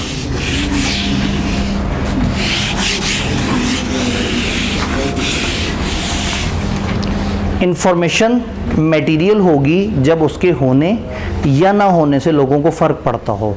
अगर एक इन्फॉर्मेशन मिस हो गई है, या एक इन्फॉर्मेशन गलत है, या एक इन्फॉर्मेशन में मिस स्टेटमेंट आ गई है, तो अगर वो गैर ज़रूरी है तो शायद किसी को फ़र्क नहीं पड़ता, लेकिन अगर वो ज़रूरी इन्फॉर्मेशन है तो फिर यूज़र्स बुरी तरह से मुतासर हो जाएंगे। आपने एक बैंक के फाइनेंशियल स्टेटमेंट्स देखे, और बैंक के फाइनेंशियल स्टेटमेंट्स में अगर तो डिपॉजिट्स उन्होंने गलत कर दिए या आगे पीछे लिख दिए तो उससे आपकी डिसीजन ख़राब हो जाएगा। आपने सोचा मैं उस बैंक में पैसे रखवाऊंगा जिसके पास सबसे ज़्यादा डिपॉजिट है, तो जिन्होंने डिपॉजिट में मटेरियल में स्टेटमेंट की हुई, आपका डिसीजन ख़राब हो जाएगा। लेकिन अगर इस बैंक ने अपने पेरोल के अंदर कोई गड़बड़ की हुई है और वो गड़बड़ आपके लिए बहुत ज़्यादा इंपॉर्टेंट नहीं है, तो आपका डिसीजन उस चीज़ से मुतासर नहीं होगा। तो मटेरियलिटी में ये ज़रूर देखना है कि यूज़र का फोकस क्या है। यूज़र का फोकस, यूज़र को समझना है। क्या हमारे यूज़र को पता है, क्या उसे पता है कि फाइनेंशियल स्टेटमेंट जो बनी हुई है वो मटेरियलिटी को जहन में रख के बनी हुई है? अकाउंटेंट्स ने फाइनेंशियल्स बनाने होते हैं किस बेस पे? मटेरियलिटी। इसका मतलब ये है कि अगर मटेरियल से छोटी चीज़ होगी तो हम उसके बारे में ज़्यादा सीरियस नहीं होंगे। जैसे मैं अक्सर कहता हूँ, ये जो आपकी लेड पेंसिल होती है, जिसको कच्ची पेंसिल भी कहते हैं, इसकी लाइफ कई साल होती है। आजकल इसका इस्तेमाल बड़ा कम है, तो इसकी जो एवरेज लाइफ है वो 6 से 7 साल हो सकती है अगर आपके पास पड़ी हुई है। तो हमारे इदारे में अगर एक लेड पेंसिल पड़ी हुई होगी जो हमें पता है 6-7 साल से पहले ख़त्म नहीं होने वाली, तो हमें उसे IS 16 के मुताबिक एसेट के तौर पर रिकग्नाइज़ करना चाहिए, क्योंकि उसकी यूज़फुल लाइफ 1 साल से ऊपर है और वो हमें बेनिफिट भी दे रही है। हमें हमारे इदारे के चलने में वो पेंसिल का किरदार है, हम उसे लिखते हैं, वो हमें हेल्प भी करती है, तो हमारा एसेट है। आप कहेंगे सर इतनी छोटी आइटम है, छोड़ें अब क्या बात कर रहे हैं, रहने दें, एक्सपेंस आउट करते हैं। IS 16 को अगर जहन में रखें तो कहीं ना कहीं दिल करेगा कि आप इसको कैपिटलाइज कर दें, लेकिन चूंकि मटेरियल आइटम नहीं है तो इसके ऊपर अगर आप स्टैंडर्ड थोड़ा बहुत छोड़ भी दें तो किसी को बहुत ज़्यादा फिक्र नहीं होगी। वरना तो पहले पेंसिल को रिकॉर्ड करें, फिर इसका एक पूरा स्केड्यूल बनाएं, फिर इसकी यूज़फुल लाइफ को एस्टिमेट करें, फिर इसको डेप्रिसिएट करें, फिर उसके मुताबिक, तो आप कहेंगे यार सर क्या बात कर रहे हैं, मटेरियल आइटम में छोड़ दें। इसका मतलब है कि आप मानते हैं कि आप गलत अकाउंटिंग कर रहे हैं, लेकिन चूंकि वो इमटेरियल है तो खैर है। तो यूज़र को समझना है कि भाई यूज़र कौन है। क्या यूज़र को पता है कि हमारे अकाउंट्स मटेरियलिटी के मुताबिक बने होते हैं? तो एक टिपिकल अजम्पशन हमें लेनी होगी और हमें बताना होगा अपने यूज़र को कि ये जो फाइनेंशियल स्टेटमेंट बने हुए हैं किस बेसिस पे हैं? मटेरियलिटी। जब अकाउंटेंट्स ने अकाउंट्स बनाते हुए मटेरियलिटी को जहन में रखा हुआ है, तो ऑडिटर ऑडिट करते वक्त भी मटेरियलिटी को जहन में रखेगा। तो जिन्होंने अकाउंट्स परफेक्ट बनाने थे उन्होंने मटेरियल चीज़ों के ऊपर ज़्यादा परवाह नहीं की, तो मैंने तो फिर रीजनेबल एश्योरेंस देनी है, परफेक्ट एश्योरेंस तो देनी नहीं है। तो we are allowed being auditor कि हम मटेरियलिटी को जहन में रखें, और हम जब ऑडिट कर रहे हो और ऑडिट के अंदर अगर हमें इमटेरियल में स्टेटमेंट्स मिलती जाएं, हम उसको उठा के एक बकेट में डालते जाएं। लेकिन अगर उस बकेट में इतनी मटेरियल में स्टेटमेंट इकट्ठी हो गई कि ओवरफ्लो कर गई, तो फिर हम उनको कलेक्टिवली मटेरियल कह देंगे। तो मटेरियलिटी की डेफिनेशन ये है कि कोई भी ओमिशन या मिसस्टेटमेंट इंडिविजुअल हो या when aggregated with other misstatement हो, अगर उससे यूजर्स के इकोनॉमिक डिसीजन मुतासिर हो रहे हैं तो वो चीज़ मटेरियल है। तो अब हमें ये समझ आ गया कि मटेरियल कहते हैं वो जिससे यूजर्स के डिसीजन मुतासिर हो। कितने रुपए को मटेरियल कहते हैं? ये डिपेंड करता है जजमेंट पे। ये डिपेंड करता है सिचुएशन पे। रेगुलर क्लास में एग्जांपल दी थी कि महीने के शुरू में जब आपके पास पॉकेट मनी आई हुई होती है और दुकानदार से कहते हैं मिल्क शेक कितने का, वो कहता है 200 का, तो आप पलट के कहते हैं कि देखा लोग एम ही कहते हैं पाकिस्तान में महंगाई हो गई है, सिर्फ 200 रुपये में बेहतरीन मिल्क शेक है, देखो उसने इतना अच्छा क्वालिटी का दूध इसमें डाला है, आम है, उसकी दुकान है, उसके खर्चे हैं, सिर्फ 200 रुपये। यही स्टूडेंट जब महीने की आखिरी तारीख में जाता है मिल्क शेक पीने, जाता ही नहीं, चूँकि इतना महंगा मिल्क शेक। वही स्टूडेंट 25-26 दिन पहले उस मिल्क शेक को सस्ता कह रहा था और वही आज महंगा कह रहा है। तो यूज़र तो इतना, वो क्या कहें, बेशरम है, वो तो इतनी जल्दी बदल जाता है। तो ये तो बड़ी मुश्किल सी बात हो जाएगी। अब ऑडिटर उस यूज़र को किस वक्त देखे? किसी वक्त ऑडिटर देख रहा है कि वो मटेरियल चीज़ है, कभी वो देख रहा है मटेरियल चीज़ है। तो इसका मतलब है हमें ओवरऑल यूज़र का फोकस समझना होगा। ओवरऑल यूज़र का फोकस किस तरफ है। एक ज़माने में एक बड़ा शोर उठा था कि जी PIA ने एक छोटी सी एयरलाइन ख़रीद ली थी, भोजा एयर, ना होने के बराबर रिकग्नाइज थी, बहुत ही मतलब 1-2 उनके जेट्स चलते थे और वो भी बस बेचारे ख़राब शराब ही रहते थे। तो PIA ने उसे परचेज़ कर लिया। तो PIA के एसेट्स भोजा एयर से समझें कोई 150-200 गुना थे। तो PIA के फाइनेंशियल स्टेटमेंट में भोजा एयर की जब चीज़ें ऐड करते तो वो 1% से भी कम थी, इतनी कम थी कि फाइनेंशियल में दिखाने का फ़ायदा ही नहीं था। बट PIA को खाम मजबूरन अलग से हाईलाइट करके नोट्स डिस्क्लोजर बना के दिखाना पड़ा। क्यों? चूँकि ख़बरों में बहुत चल रहा था कि भोजा एयर परचेज़ हो गई है और इस तरह से करके, तो अब तमाम यूज़र्स ने ख़ास तौर पे अकाउंट्स खोल के देखा कि वो भोजा एयर कहाँ नज़र आ रही है, उसके कितने एसेट्स थे। तो अमाउंट वाइज इंपॉर्टेंट नहीं था, नेचर वाइज इंपॉर्टेंट था। तो मटेरियलिटी में आपने सिर्फ क्वांटिटी नहीं देखनी, क्वालिटी भी देखनी है। तो ऐसे में मटेरियलिटी है तो जजमेंट, लेकिन अब जजमेंट है भाई, एक सीनियर ऑर्डर को समझ आ गई, टीम मेंबर्स को कैसे समझाए कि भाई किसे मटेरियल कहते हैं। टीम मेंबर्स को कोई फ्रेमवर्क तो देना पड़ेगा। तो फिर स्टैंडर्ड ने आपको तरीका बताया। स्टैंडर्ड कहता है भाई आप एक काम करो, आप फाइनेंशियल स्टेटमेंट्स में ना एक बेंचमार्क चूज करो, उस बेंचमार्क को मल्टीप्लाई कर दो एक परसेंटेज से। बेंचमार्क कहते हैं फाइनेंशियल्स का कोई खास एरिया, फाइनेंशियल स्टेटमेंट्स का कोई खास एरिया देखें, उस एरिया को परसेंटेज से मल्टीप्लाई कर दें। अब कौन सा एरिया फाइनेंशियल स्टेटमेंट्स का? जजमेंट। स्टैंडर्ड ने सिर्फ कलाबाजियाँ लगवाई हैं। ये स्टैंडर्ड पढ़ के हमेशा बड़ा गुस्सा आता है, ये आपको सिर्फ कंफ्यूज करके चले जाते हैं। वो कहते हैं मटेरियलिटी एक खास लेवल की अमाउंट को कहते हैं जिससे ऊपर लोग कंफ्यूज हो। आप कहते हैं कितनी अमाउंट, वो कहते हैं तुम्हारी जजमेंट। आप कहते हैं ऐसे चलो फिर अमाउंट ही होती है, उन्होंने कहा नहीं, कई दफ़ा अमाउंट ना भी हो तो भी मटेरियल होती है। आपने कहा ऐसा कब होता है? तुम्हारी जजमेंट। आपने कहा अच्छा मटेरियलिटी कैसे रिकॉर्ड करनी है? उन्होंने कहा एक बेंचमार्क पकड़ो फाइनेंशियल का, उसको एक परसेंटेज से मल्टीप्लाई कर दो। आपने कहा बेंचमार्क कौन सा? तुम्हारी जजमेंट। परसेंटेज कौन सी? तुम्हारी जजमेंट। अच्छा अब जो अमाउंट आ गई है मटेरियल है, कहते तुम्हारी जजमेंट है, बेशक ना कहो। फिर कहते हैं इससे थोड़ी छोटी अमाउंट सेट कर लो, आप कहते हैं वो मटेरियलिटी, कहते हैं नहीं। तो स्टैंडर्ड जो है ना इसमें जजमेंट को ज़रा थोड़ा सा ज़्यादा फोकस कर रहा है। तो बेंचमार्क कौन सा चूज़ करें, ये देखें कि उस तरह की इंडस्ट्री में क्या चीज़ अहम है। मैं अक्सर स्टूडेंट से ये सवाल पूछता हूँ कि अगर आपके हाथ हमारे फाइनेंशियल स्टेटमेंट्स लग जाएं तो आप सबसे पहले क्या देखेंगे? तो हमारे जो स्टूडेंट्स हैं वो हमेशा बड़ा शौक़ रखते हैं जानने का कि हम देखें कि इनके रेवेन्यूज़ कितने हैं, नंबर 1। फिर देखना चाहेंगे कि जो तगड़े टीचर्स हैं उनकी सैलरियाँ कितनी हैं, ठीक है। ऐसे में मैं हमेशा सबको बताता हूँ कि ये बड़ी छोटी चीज़ें हैं। हमारे फाइनेंशियल में सबसे बड़ी चीज़ है हमारे एसेट्स। करोड़ों के एसेट्स, ठीक है। उसकी तरफ किसी की नज़र नहीं गई, और नज़र कहाँ गई? रेवेन्यू। तो अगर हम अपने फाइनेंशियल्स में अपने एसेट में 1 करोड़ भी प्लस माइनस कर दें तो शायद यूज़र बॉदर ना करे, माइंड भी ना करे, माथे पे शिकन भी ना आए। लेकिन रेवेन्यू में अगर 30-40 लाख भी कम दिखा दिया तो कहना नहीं ऐसे थोड़ी हो सकता है, नहीं हमने तो बैठ के खुद हिसाब किया था, चैट GPT से पूछा था कि अगर एक कॉलेज में इतने बच्चे बैठे हों और ये फ़ीस हो तो जनाब उन्होंने वो किया था।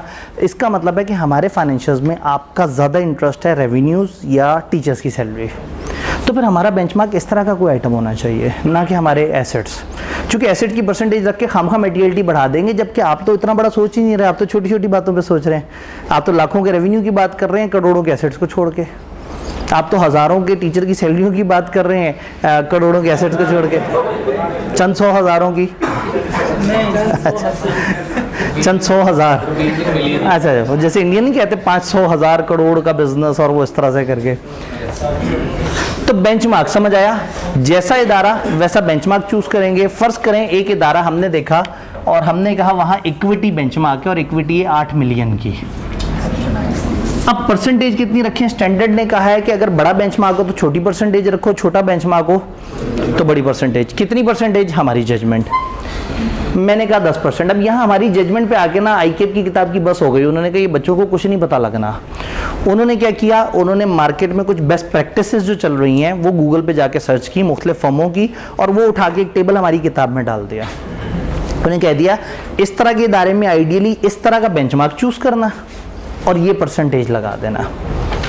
स्टैंडर्ड में ऐसा कहीं नहीं लिखा, हमारी किताब ने ये बेस्ट प्रैक्टिसेस शेयर की हैं। तो किताब में आपको एक टेबल सा नजर आएगा, आपने उसे देखना है, मुस्कुरा देना है, 2-3 दफ़ा देख लेना है, पढ़ लेना है ताकि आपके जहन में रह जाए। लेकिन ये ओरिजिनल स्टैंडर्ड नहीं, ये हमारी किताब ने आपको हेल्प करने के लिए कुछ बेस्ट प्रैक्टिसेस शेयर की हैं।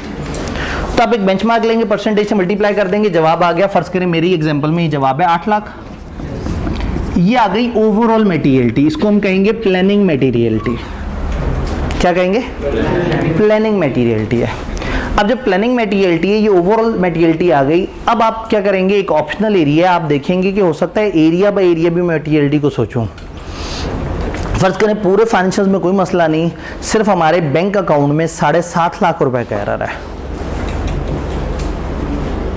और टोटल फाइनेंशियल में हम कहाँ तक बर्दाश्त कर सकते हैं? तो सुकून है। लेकिन शायद हम कहें नहीं यार गलत बात हो गई, बैंक के अंदर तो लाख रुपया भी नहीं होना चाहिए। अभी हमारी जजमेंट हमें कह रही है। इसका मतलब है ओवरऑल मटेरियलिटी सेट करने के बाद जो कि लेवल 1 है, एक लेवल 2 है कि हम सिलेक्टेड एरियाज या अजर्शंस पे मटेरियलिटी सेट कर दें। तो मैं कह दूं कि हाँ चलो ठीक है, हमारा जो बैंक है उसमें मटेरियलिटी लेवल है 1 लाख, जो रिलेटेड पार्टी है वहाँ मटेरियलिटी है 0, हम मतलब 1 रुपए की चीज़ पे भी शोर मचा देंगे, और हमारे जो डेटर्स हैं वहाँ हमारी मटेरियलिटी है 50,000। तो हम अलग अलग एरियाज़ की मटेरियलिटी रख सकते हैं, लेकिन ज़रूरी नहीं सारे एरियाज़, सिलेक्टेड एरियाज़। फर्स्ट करें मैंने 15 एरियाज़ की अलग अलग मटेरियलिटी रखी, लेकिन वो सारी जुड़ के इससे क्रॉस नहीं करनी चाहिए और इंडिविजुअली इससे क्रॉस नहीं करनी चाहिए। तो बैंक में लाख रुपए से ऊपर के मसले को मैं मटेरियल कह दूंगा, हालांकि मैंने ओवर,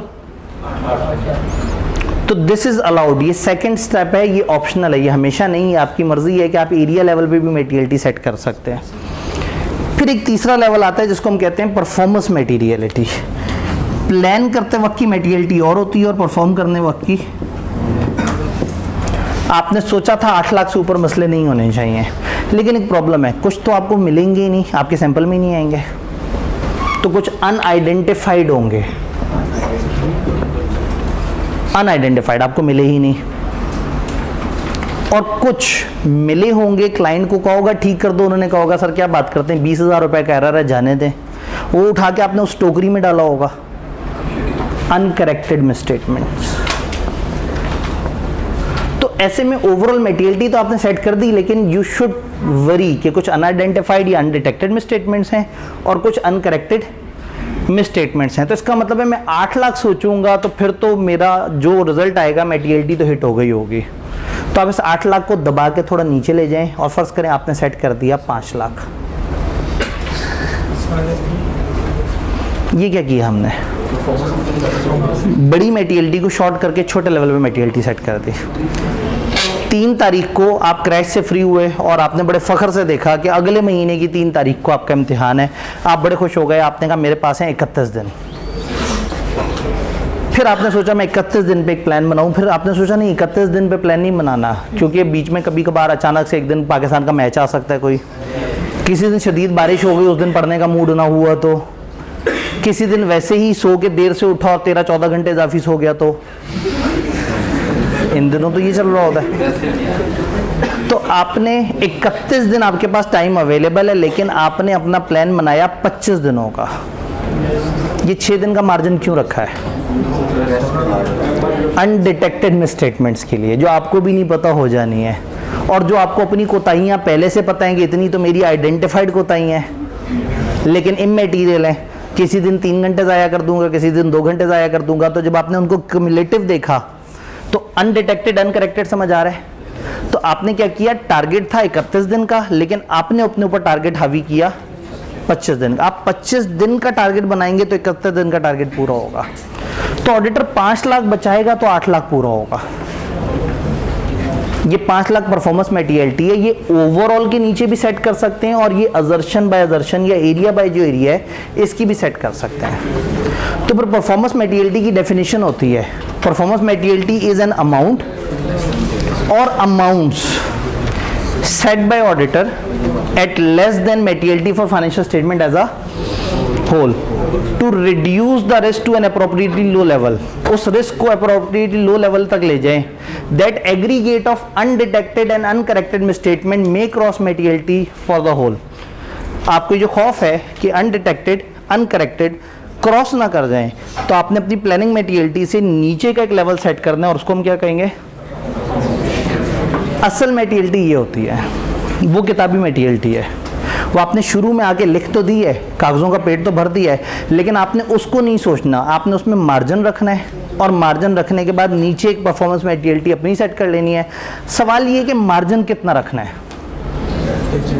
आपकी जजमेंट है, जो आपको ठीक लगे उसको। फर्गूसन में मुझे याद है हम लोग 25% का हेयर कट लगाते थे, इसको हम कहते थे हेयर कट।